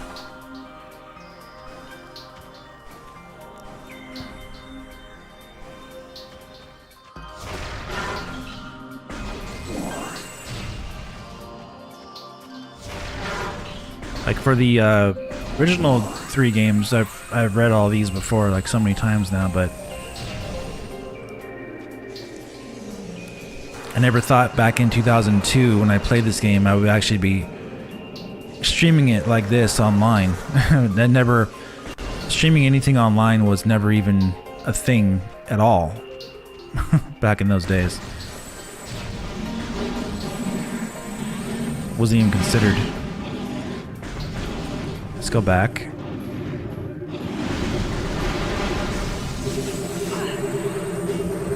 Oh, leave me alone.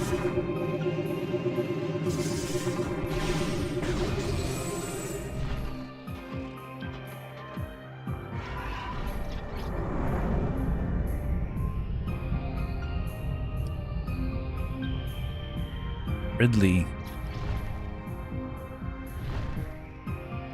Boost Ball is one of the best power-ups in the series. Anyone complains about Samus being too slow in the Prime series doesn't know utilize Boost Ball properly. True that.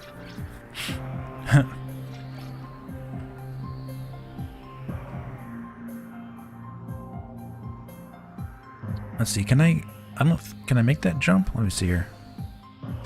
I think I need the, I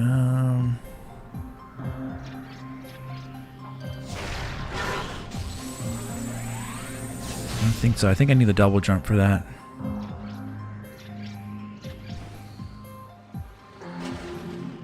Yeah.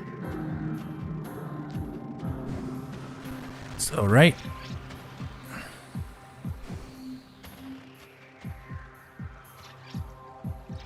I'm not good at it, but I really enjoy streaming because I love sharing my love for games with others. Yeah. Exactly. That's what it's all about.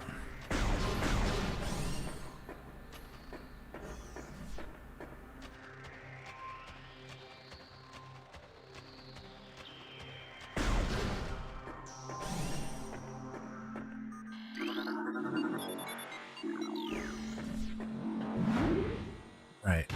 Let's go back.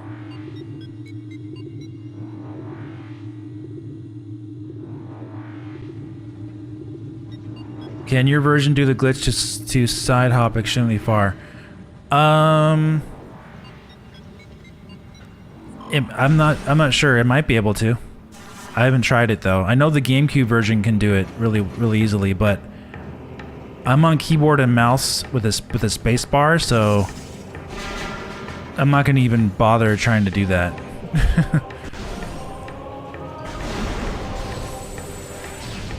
That's so cool. Look at that. Admiring the graphics getting shot.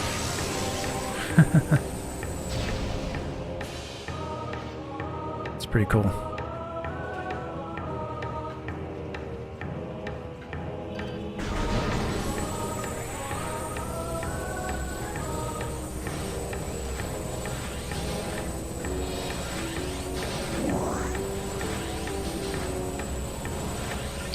So, I would like to go down. Let me see. Let me see something.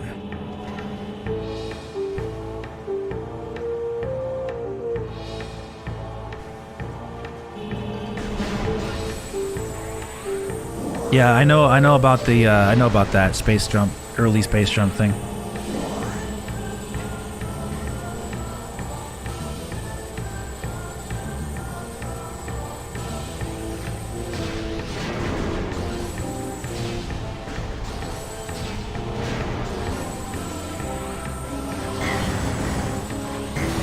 Oh man, come on.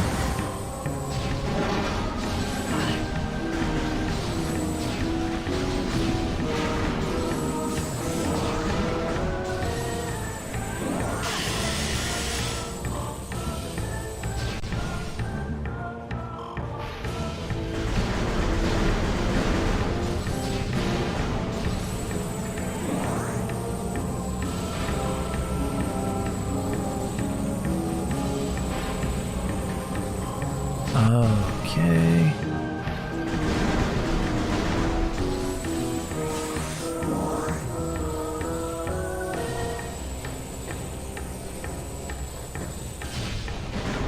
There's also a trick in here you can do if you jump off like some of the ledges to get the other power up early in here too. But yeah, that's a whole other story.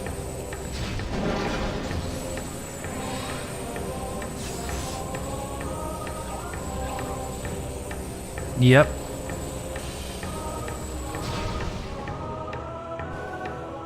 Yeah, I need the... Can I get up here? Okay. Let's see.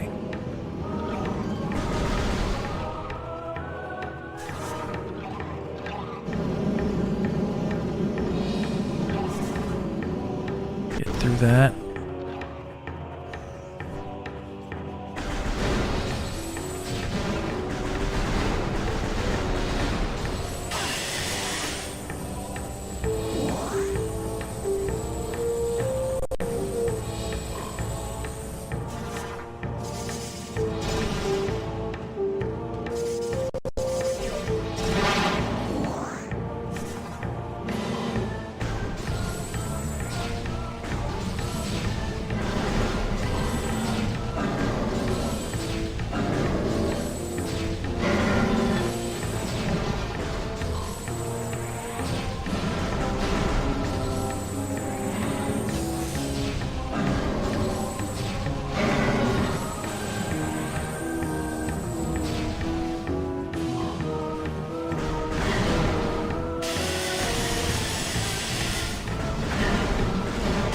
Yeah, I've never really been into doing too many crazy sequence breaks in these games, but they definitely are doable, that's for sure.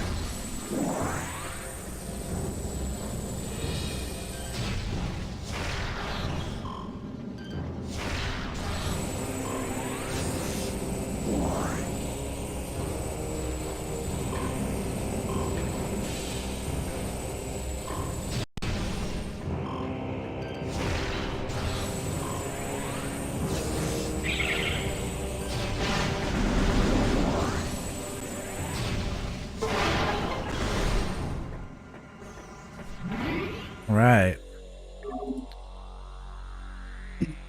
Supposedly Magmore Caverns was supposed to have Thardus as a boss, but was moved to due to lack of time. Okay. Interesting.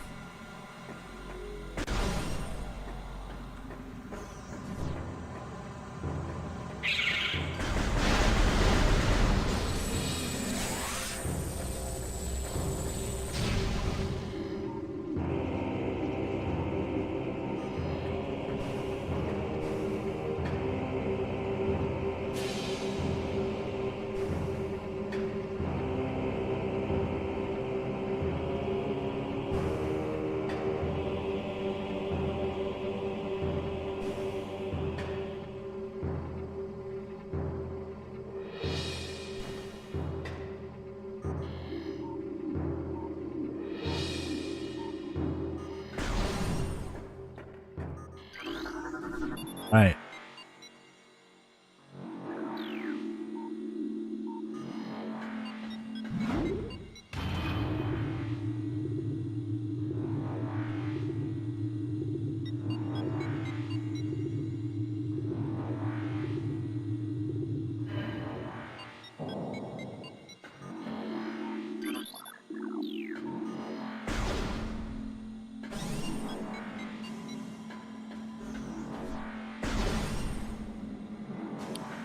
Right, so we got there. Okay.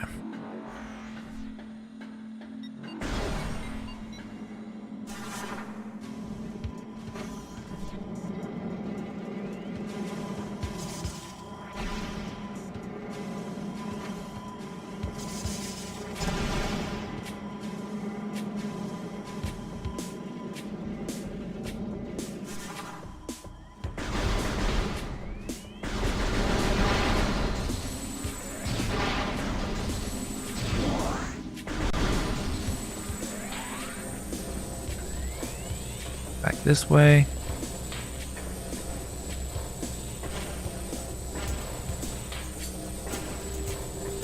Now the water is all nice now for me.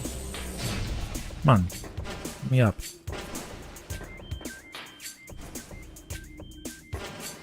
Oh my gosh. Why am I slipping?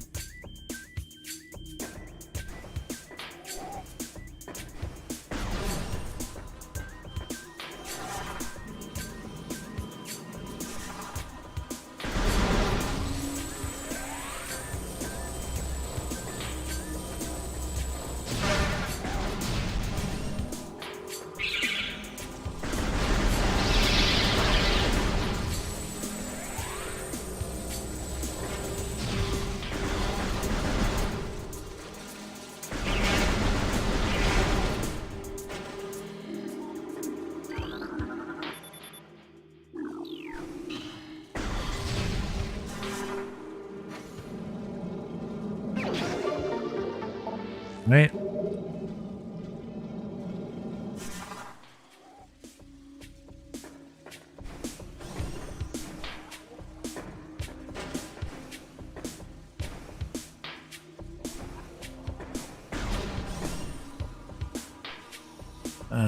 Let's see if they get that this way.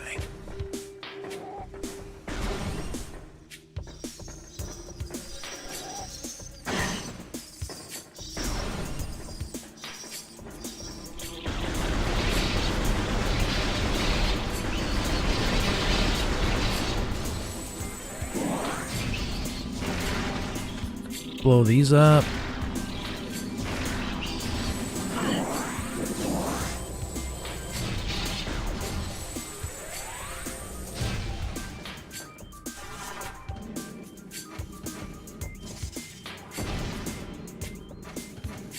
I know, right? The lighting's really good, huh?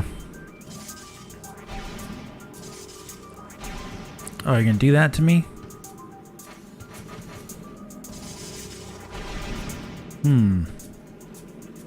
Alright, fine. First things first, then.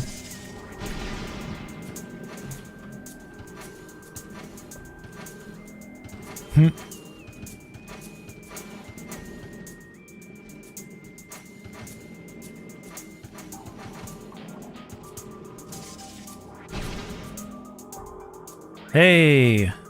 Hey, Natasha.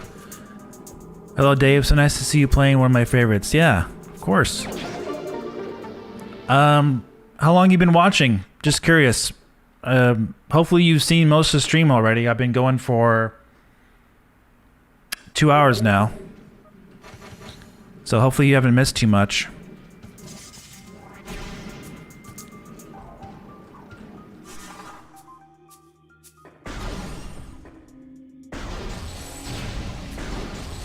Yeah, in case you weren't listening or didn't hear earlier, this is going to be a series that I'm going to do. So, Metroid Prime Trilogy 1 through 3, we're going to play through all 3 games.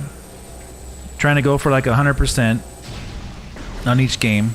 So it's going to take quite a long time to do that. So, I'm hoping that they, by the time we get it all done, we'll have Metroid Prime Trilogy next year, like really announced and released. You know, like the timing of it, I think is a good idea to start doing these as like a refresher, and then when the new versions come out, we can play the new versions together.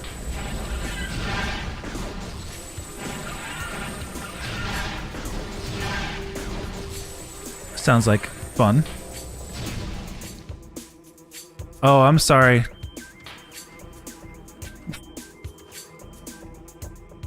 Yeah, I wanted to do it yesterday, but I wasn't able to, so...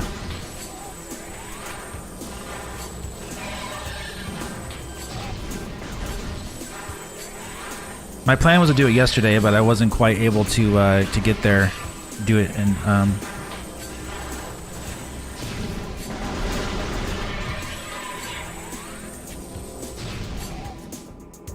what's the holdup with Dread?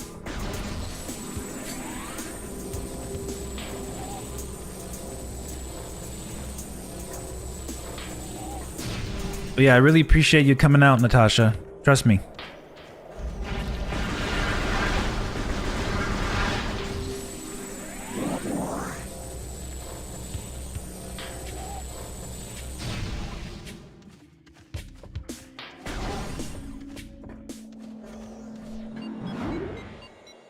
Let's see, I got the charge beam, I got the boost ball. So now I'm gonna go after the I believe it's gonna be the double space jump now.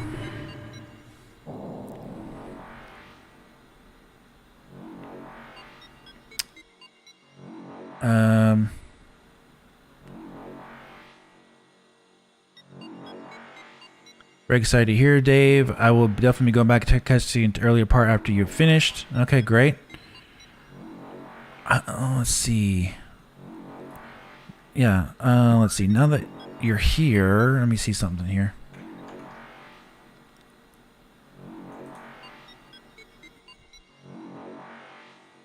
Okay, I made you a moderator, Natasha. You can approve Sean's comment there. For some reason, it doesn't like the word butts. But, yeah, I made you a mod.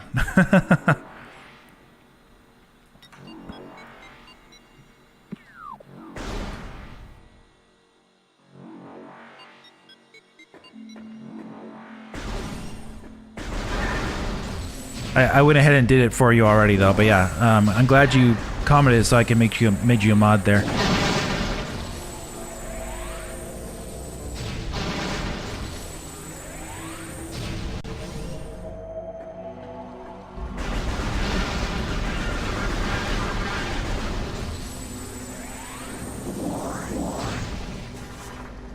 Okay, let me see. Let's go back. Let's do it at this angle. Oh no, I don't think it lets you. Okay, all right, fine. Fine game.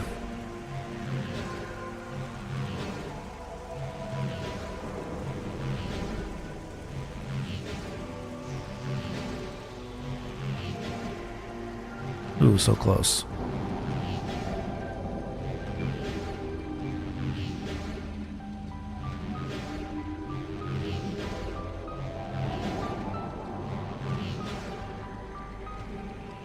Oops. Okay, let me get farther up here.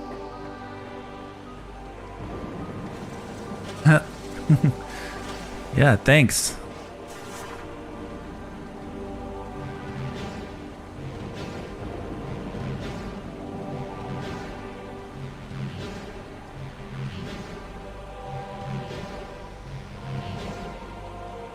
Man, what is wrong with this thing? Come on.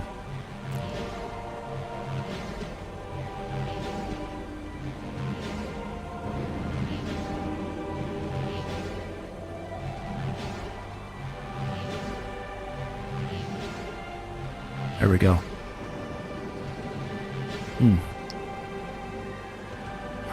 What am I trying to get to? There, right? All right.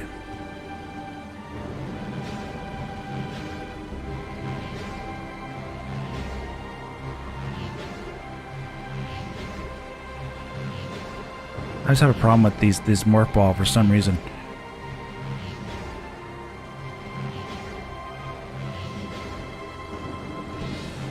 So I should have went up there at that point. All right, come on.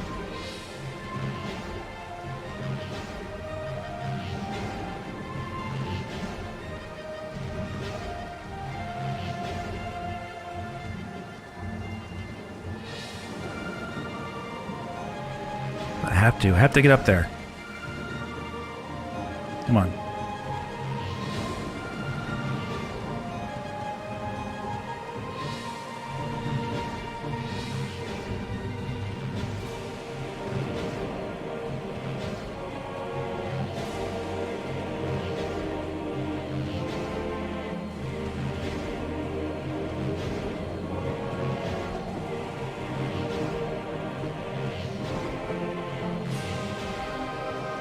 Oh, all right. Jeez.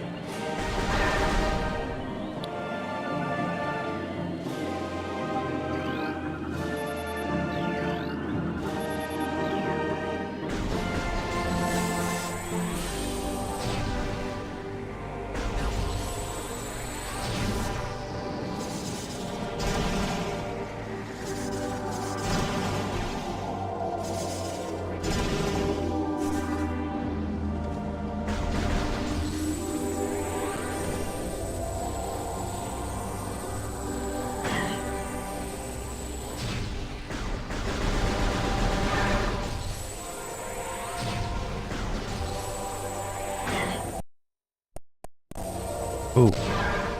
Little freeze in there.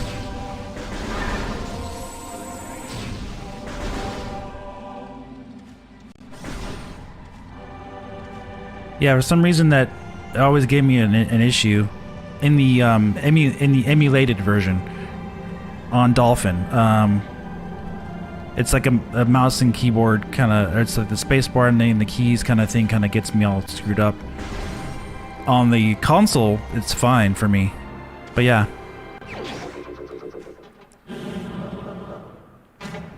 Now I can go and back to Fendrana. Sorry, Fendrana drifts.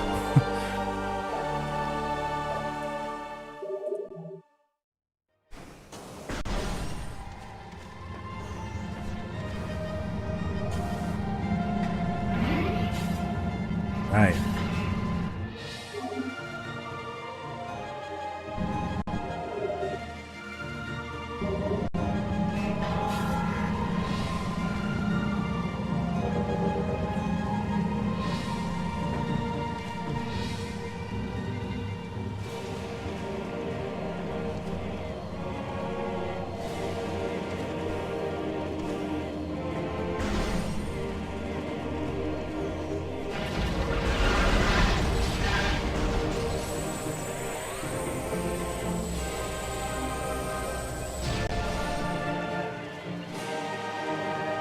I'm lucky enough for the local libraries around here rent out games.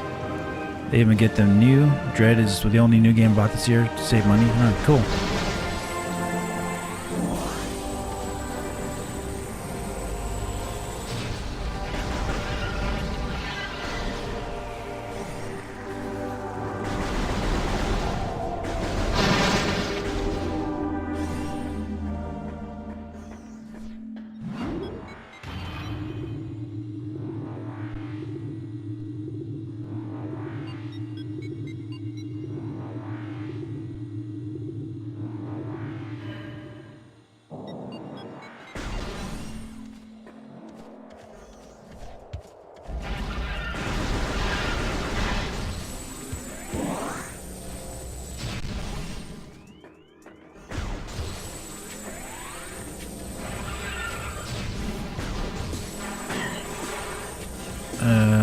Should I worry about him?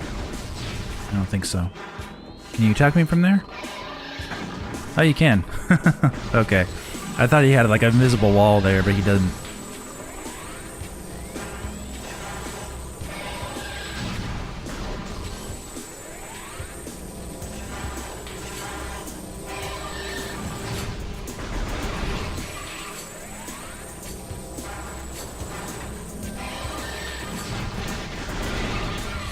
There. If they make a Metroid film, I really hope they have Samus get hit by something small and go nuts for a second, shooting really fast. Like, hey, get off me. Yeah, exactly.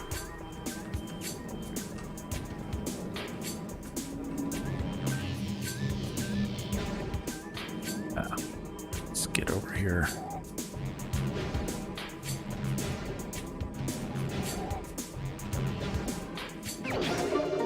There we go.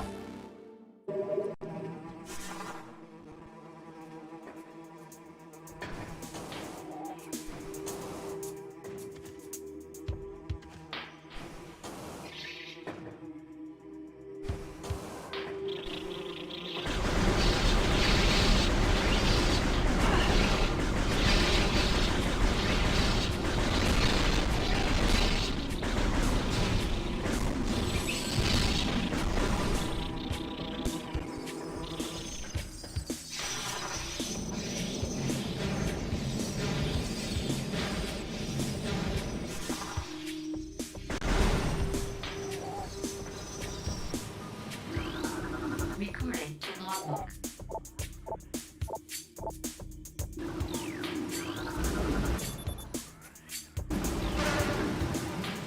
Okay, that does that. I need the spider thing for that.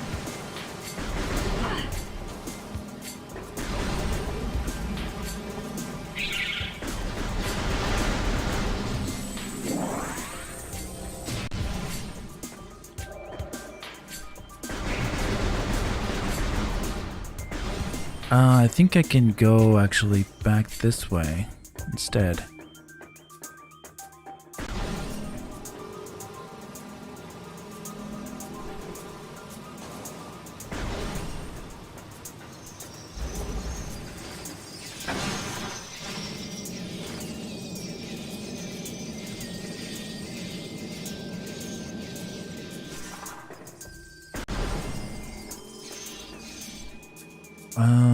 Let's see, is it easy to get turned around here?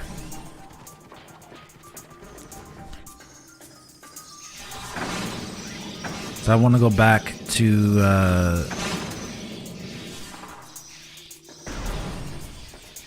the caverns, but yeah, it's not let's see, I can do this though, now that I'm here.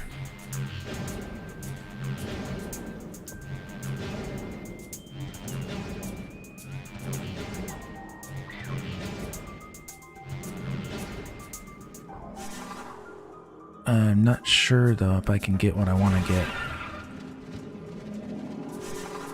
Oh, this is good enough.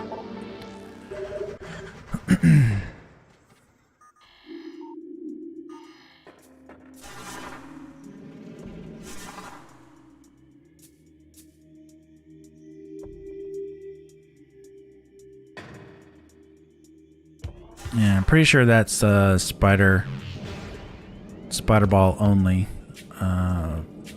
for that one.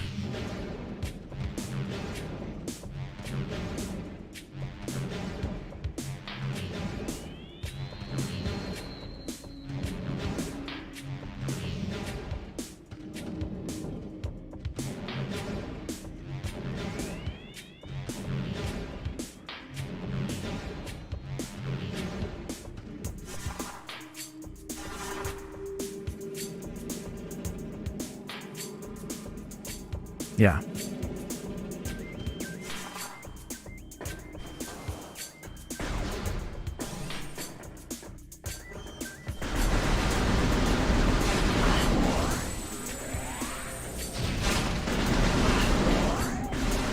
Going for all the power-ups.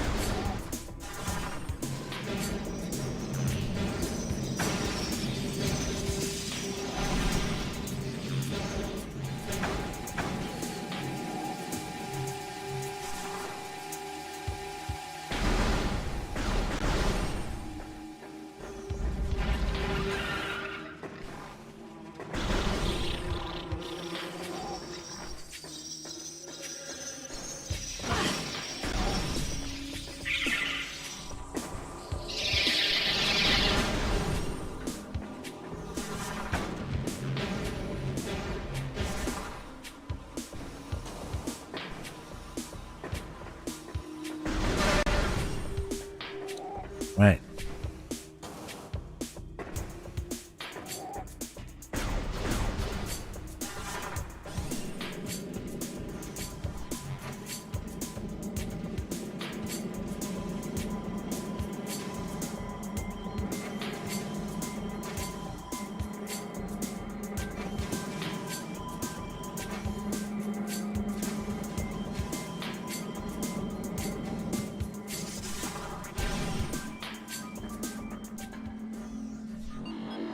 I believe this is where I want to go, right?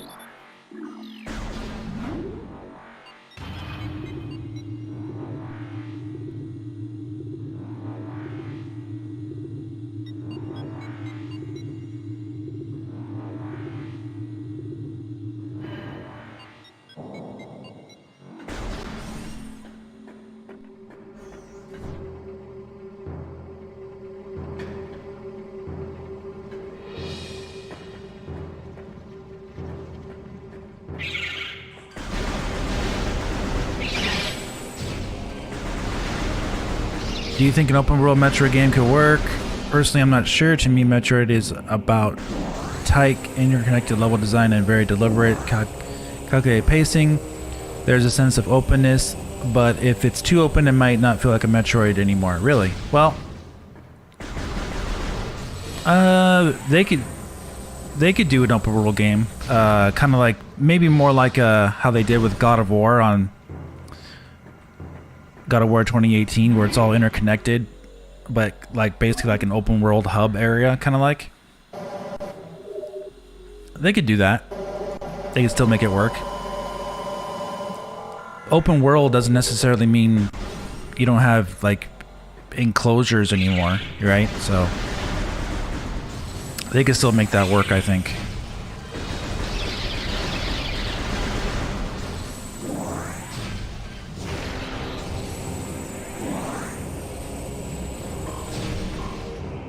Open world doesn't necessarily mean like no more isolation, you know?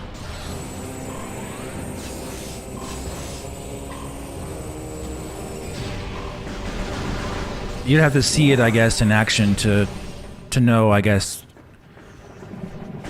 I think interconnected, though, is the way to go. Like, basically like a seamless world that's an open world, but there's like, it's like interconnecting paths to other areas. Kind of like just like how Metroid Prime is, you know, it's basically an open world.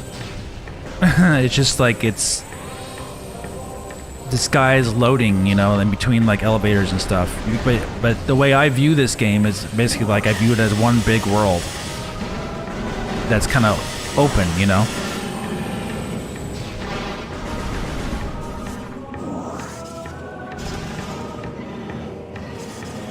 but you know, I'm sure they could make it a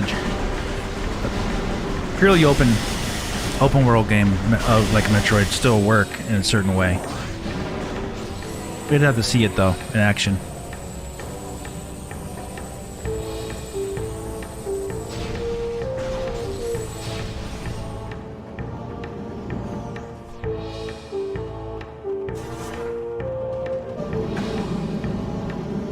He caught me.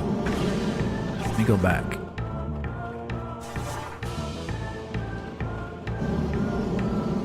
Oh man, that first time I got through was super easy with one shot.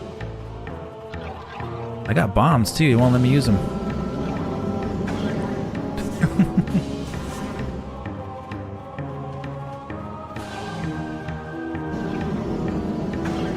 God of War is would be a great template. Ragnarok is the most anticipated game. Is your most anticipated? Oh, cool. I think I can just jump over this, right? Yeah. I don't even have to do that.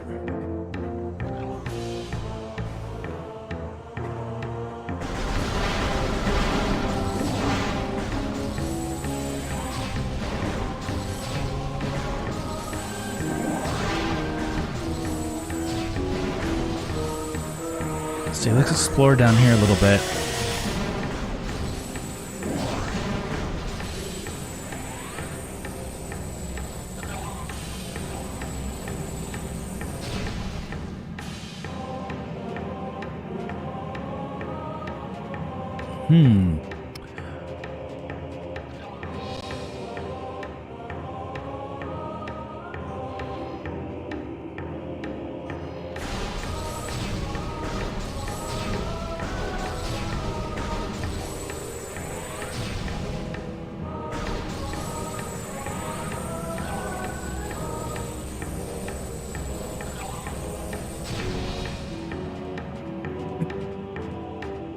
I thought there was an opening around here.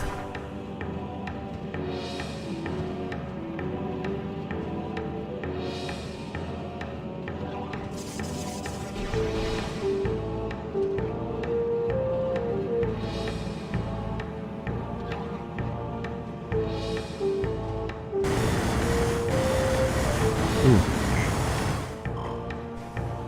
Alright, that's fine.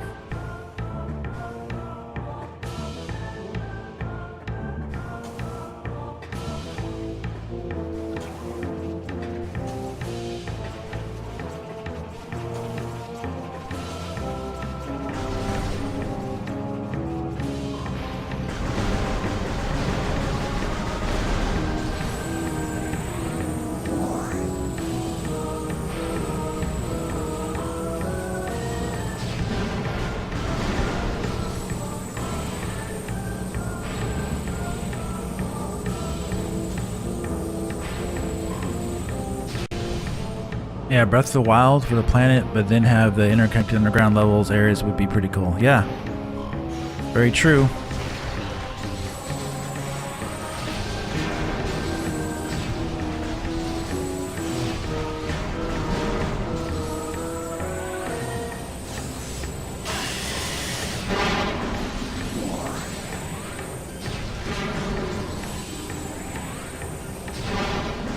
Right, now let's go this way. Now that I'm Little Miss Space Jump Samus.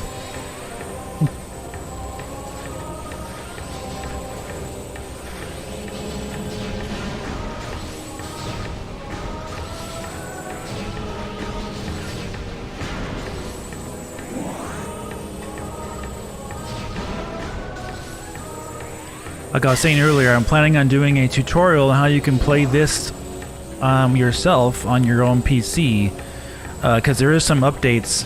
I did a tutorial on it last January for just the HD textures, but I'm using more than that now. I got ReShade, so I'll do a tutorial on how you can do that.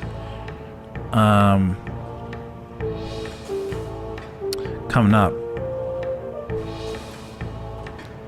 And I'll announce the winner of Metroid Dread Special Edition on my main channel as well. Make sure you're subscribed. And maybe you'll be the one who wins it. Who knows? Let me try that again. We blew away the goal, by the way, on that Metroid Prime 4 video I did on the main channel. I asked for 750 likes on that video. So far it's almost at 1,500 likes. So like totally like blew away the goal like by double.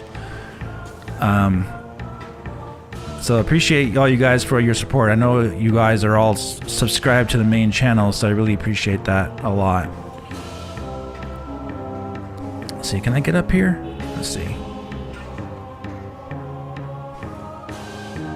Yeah, okay. Recording to logbook.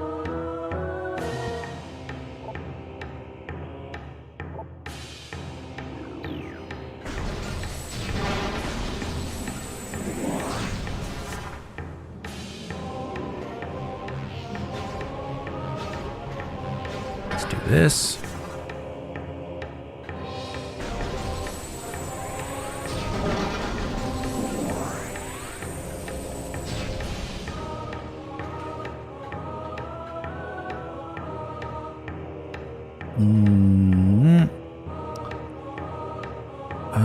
Let me see something here.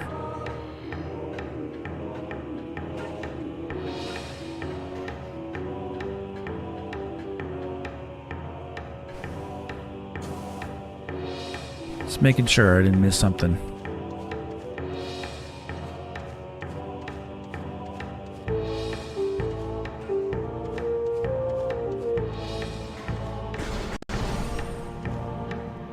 Alright, here is a key, I believe.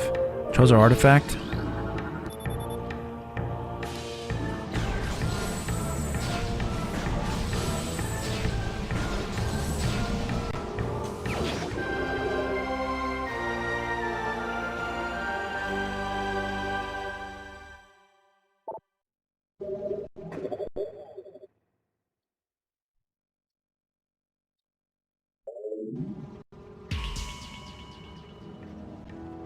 Okay.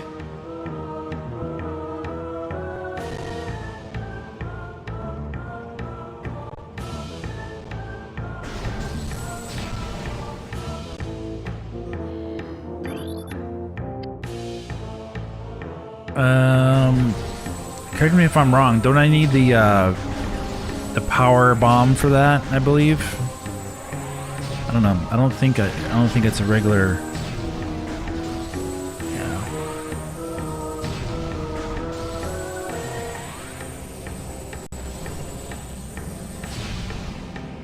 That's so cool, huh?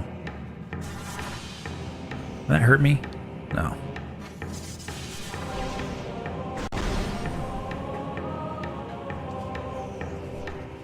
Yes. That's what I thought.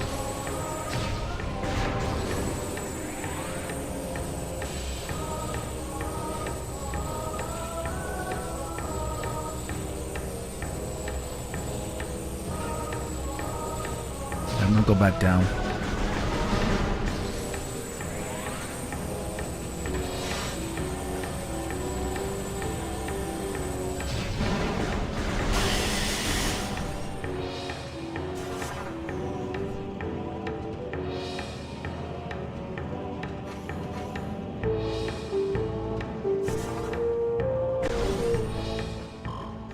Yep, that's what I thought, guys.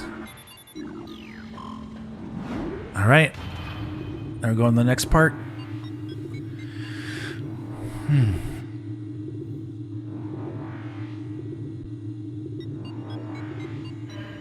Figured I would go for about 3 hours today on the stream, so we're almost getting there.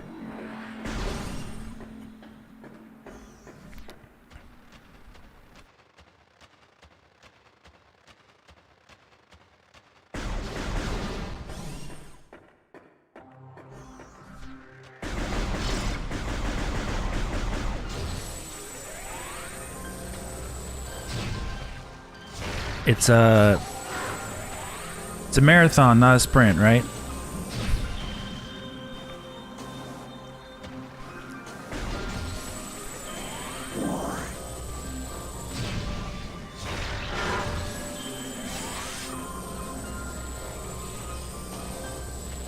Alright, so I should be able to make this jump now, right? Oof. Okay, let me try that again. Yeah, it's jumped too early.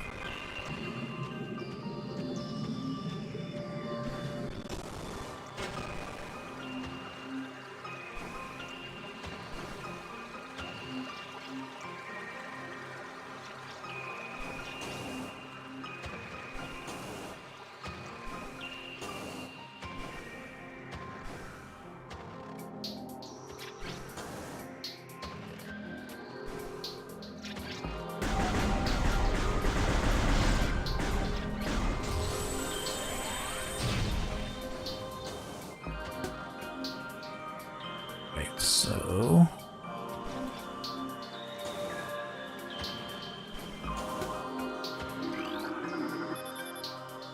I think I need the super missile for that. Data received.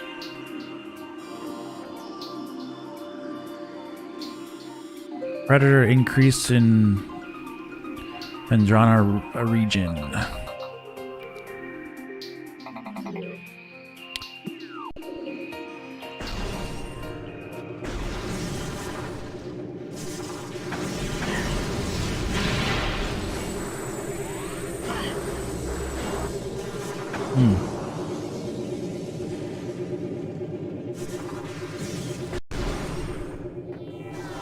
All right.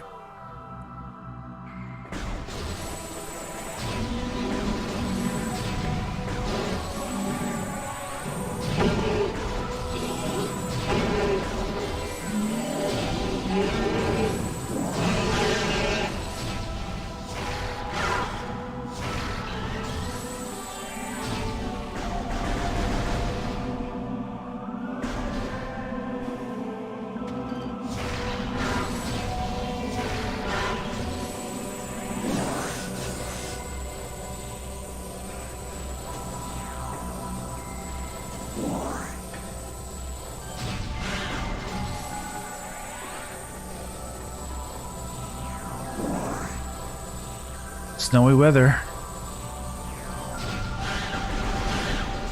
Indeed.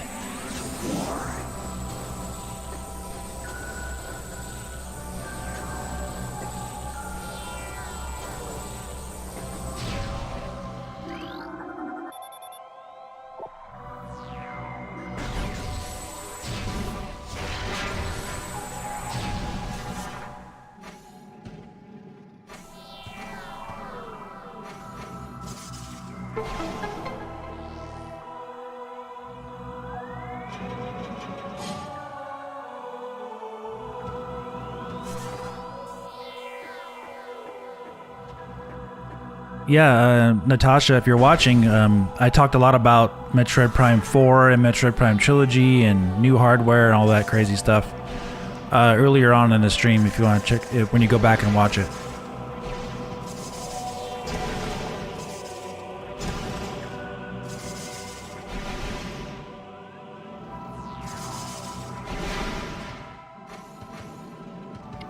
I think a remaster would look really good actually on even on the current Switch. But of course on new hardware it will look way, way better. Obviously. But I'm sure they can make it look pretty good.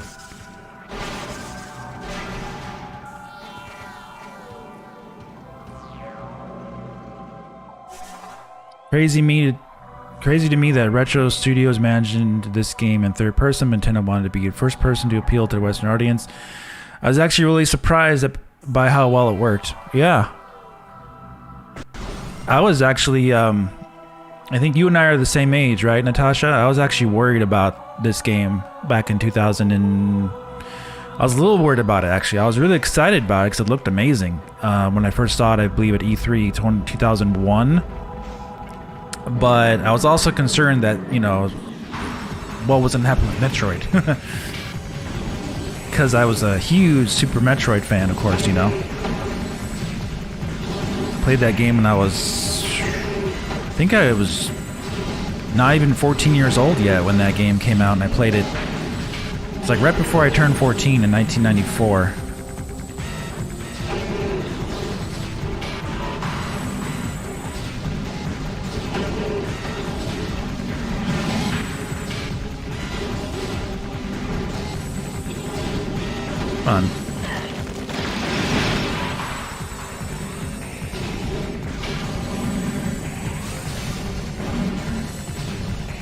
all about getting their darn shell broken.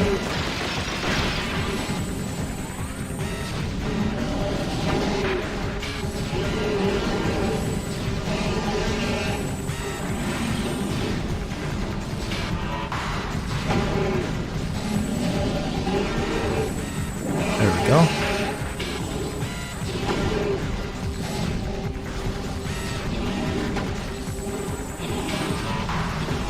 Oh yeah, no problem. Yeah, I was talking a lot earlier on. Talk.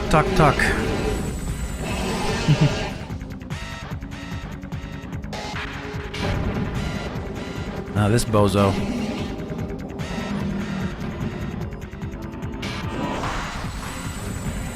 Let's see, what do we got here?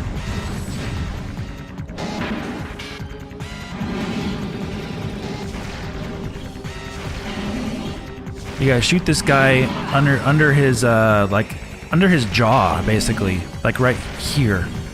It's kind of weird how that works.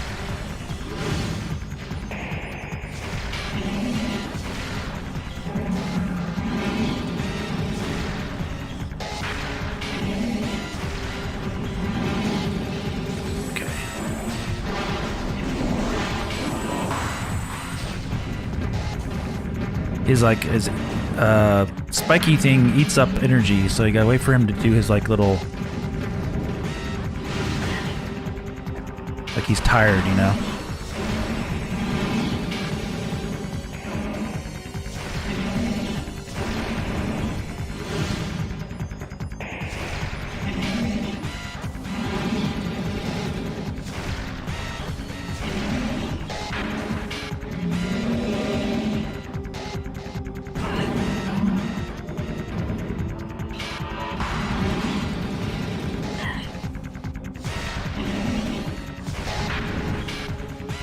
Got plenty of missiles, we're good.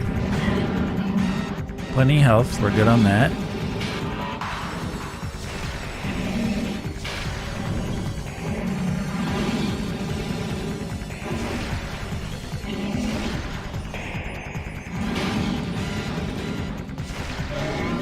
There he goes, he's dead.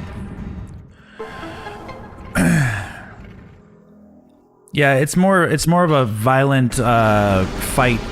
If you do the morph ball there, it's easier for me just to missile him in the right spot.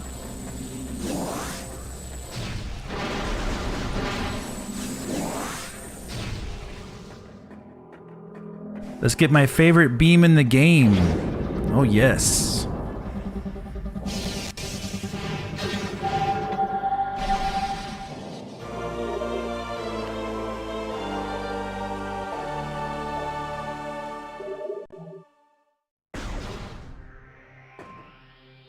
Let me see. How do you... Oh, I forgot how to change beams. Oh shoot. I think I had it mapped to a different button or something. Oh, there we go. Forgot what button it was on my keyboard. It's the X button. That makes sense.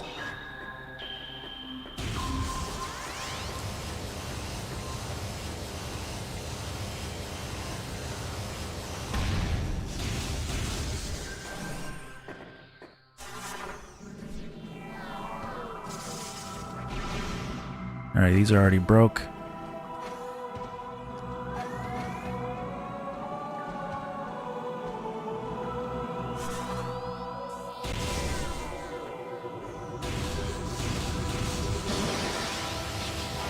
Nice.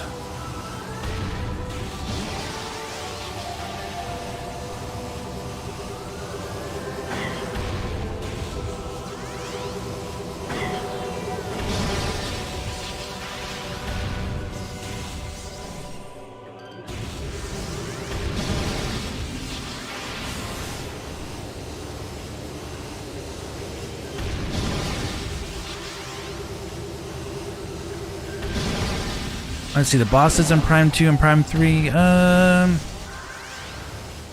think Prime 2, yes. Prime 3, I don't think the bosses are that good in Prime 3. They're they're good, but I don't think they're that good. I've been playing that game recently. Off stream, of course. They're okay. They're kind of generic bosses, I would say. I mean, it's up for debate, I guess, right?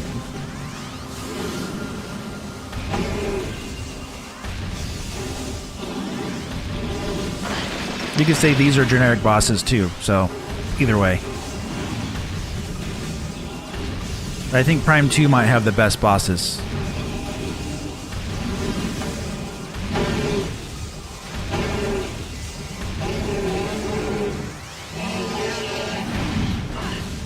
I thought in Prime 3 they were kind of lacking, their design was kind of lacking in originality in Prime 3.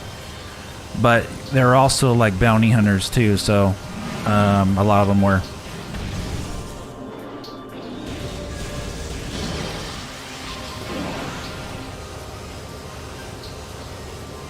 But yeah, but hey, you know, if you like them better, by all means, it's cool.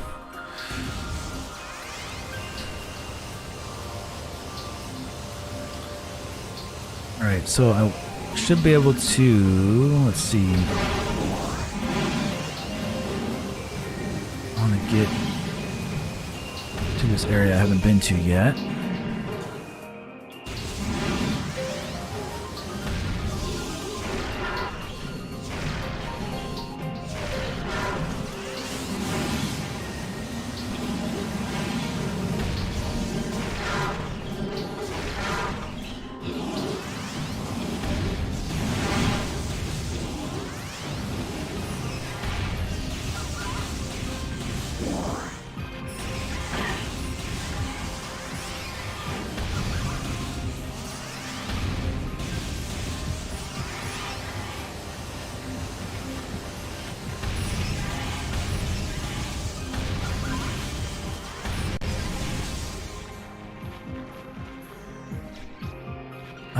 Okay.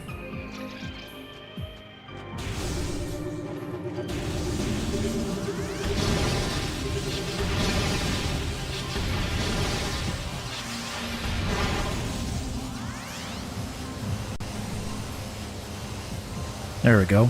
That's where I wanted to go. Let's go over here. Let's see. Can I? It doesn't let me just avoid these guys. All right, I have to. Well, I can, I guess. Actually, I can go around.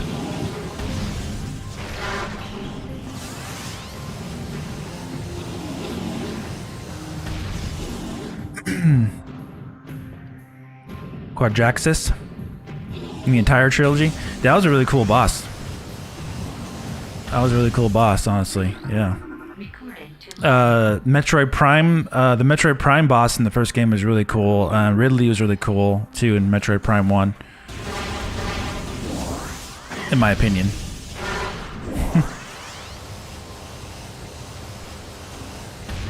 Everything's in my opinion, right? It's not fact.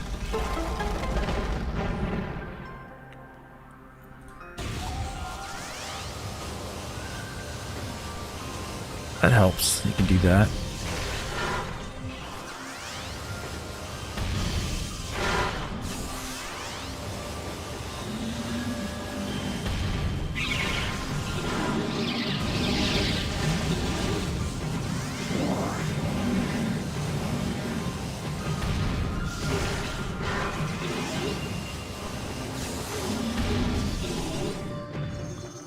Right.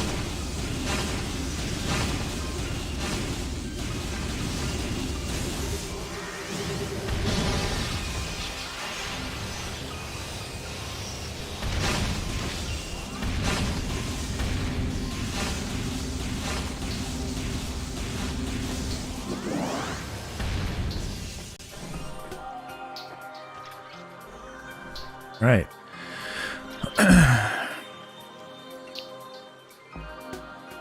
Yeah, Prime 2 has some challenging boss fights and some great fights. Prime 3 bosses were pretty easy.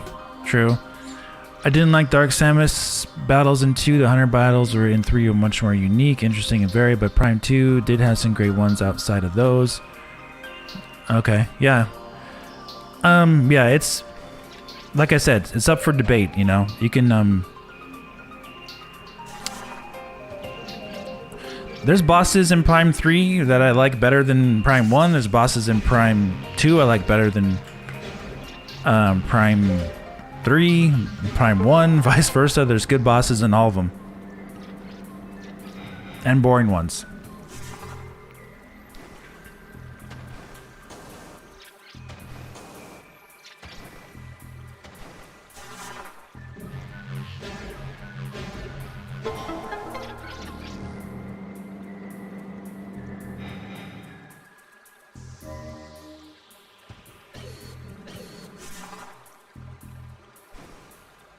All right.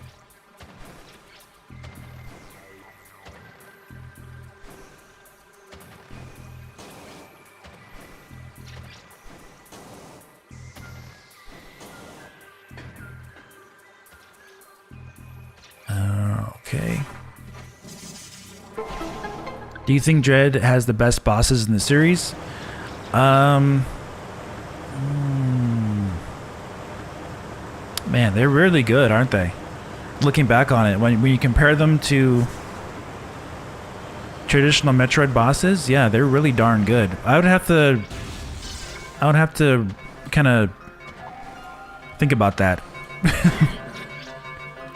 It might.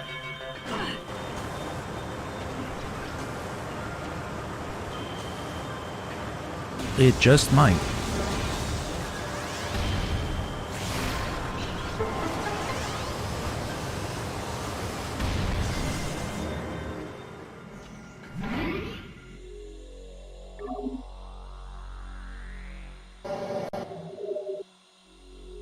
Because the Dread bosses are just so, like, they're so engaging and so fun, you know, but also, I don't know, because once you learn the pattern, they're like extremely easy at the same time. I don't know, but I don't know, they're just so cool too. They're really flashy. But it's the same for any boss, to be honest with you. So it all comes down to your preference. What do you like better? You know, so do you... And if you like the 2D bosses better than the 3D ones, you know? Like, it all depends on what you like better as a gamer.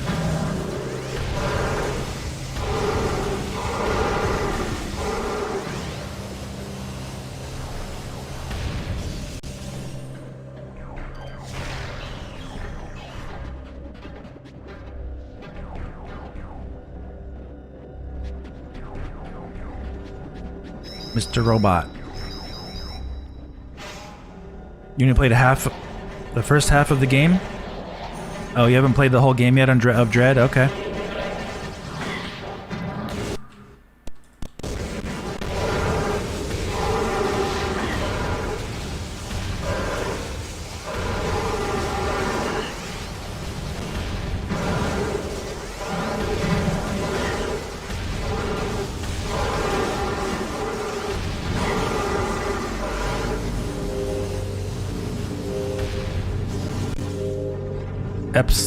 Epsilon, the second half definitely ramps it up.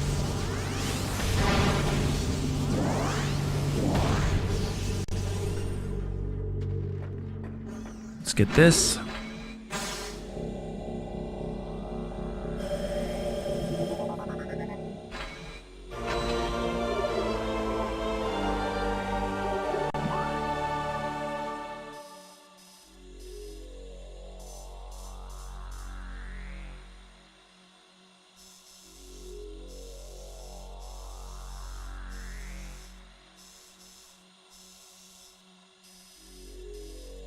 Very cool.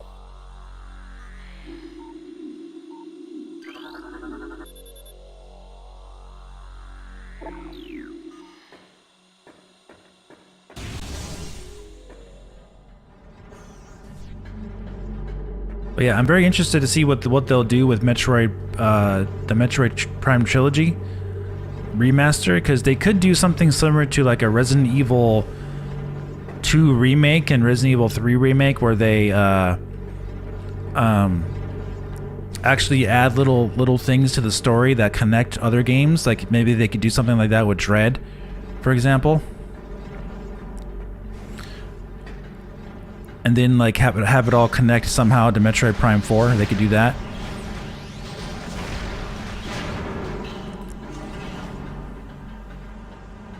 Lots of interesting things they can do.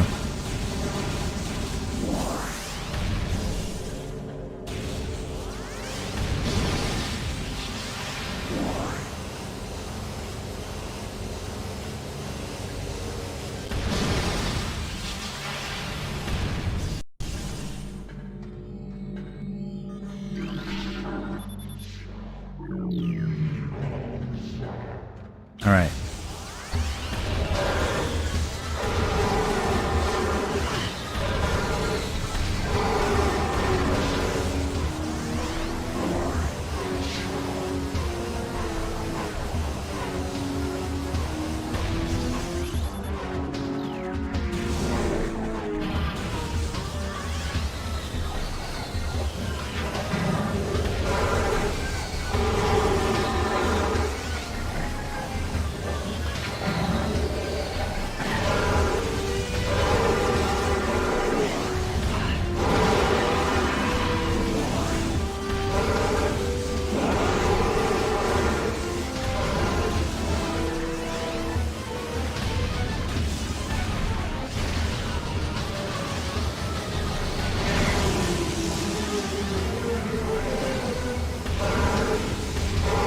Chilling here.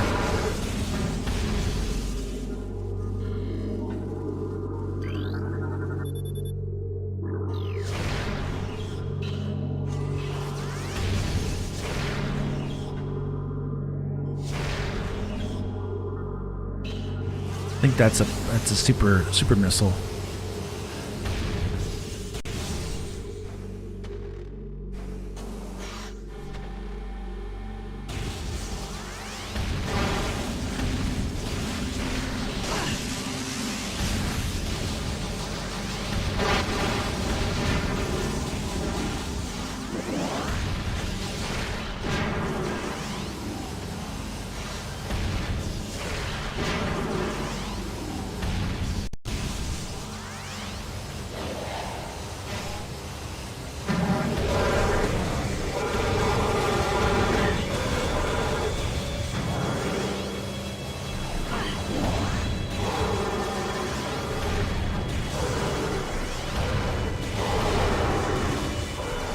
Okay, got those guys out of the way. Take care of these guys.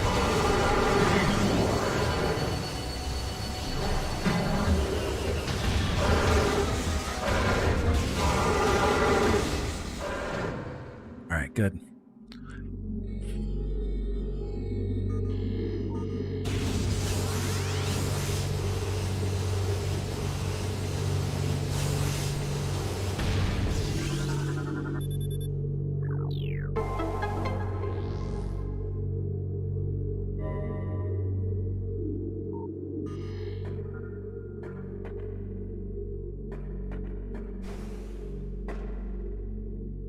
Sakamoto doesn't seem particularly interested in maintaining the continuity between the Prime and main series, but it would be cool if they found a way to tie them together more closely. Yeah, I agree. You're right, though. He hasn't. They do view them as separate series, but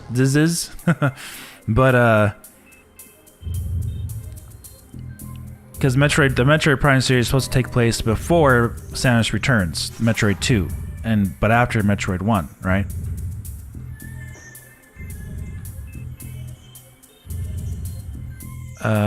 Okay, what did I do here?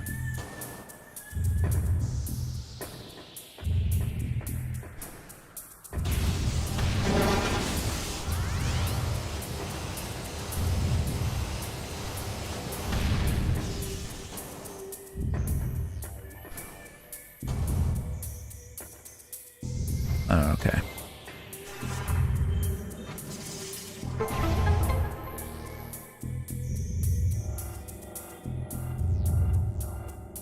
But I mean, I'm sure Metroid fans, we would love it, right?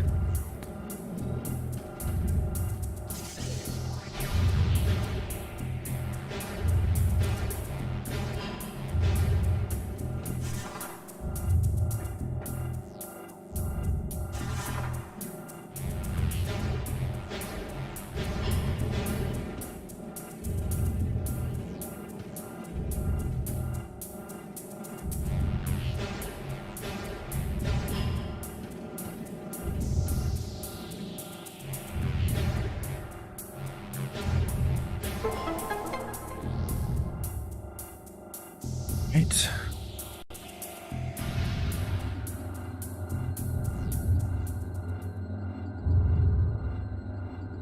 Yeah, I agree. I did a video on that as well. Silex is probably going to be involved in some way, but we also don't know the time as far as when they're going to place Metroid Prime 4. If he decides to make it for some reason after Dread for some reason, because I guess that would be his choice, right? I don't know if they would. Oops. I don't know if they would disallow him from doing that, but.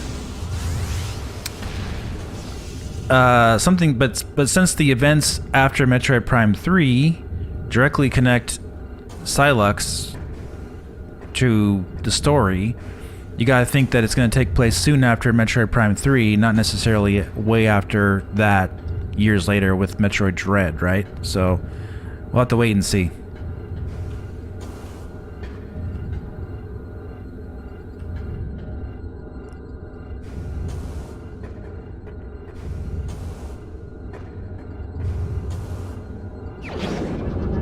Alright. Space pirates like to show up after the puzzle is done. I love Prime 1, favorite all the primes. Echoes domestic favorite. Hey Jose, what's up, buddy?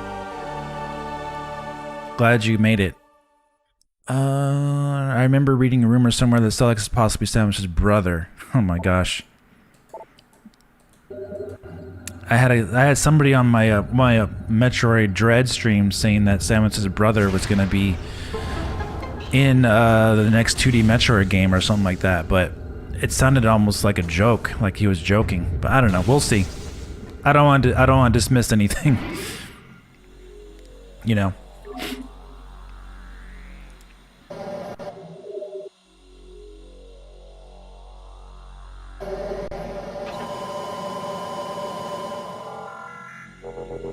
Yeah, there's something somewhere about her having her brother, so I don't know.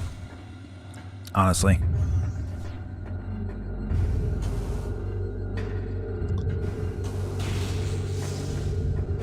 Well, it's probably a good time to stop, actually. I just saved.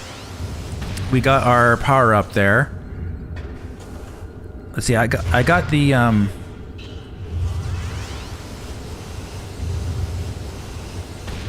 let's see.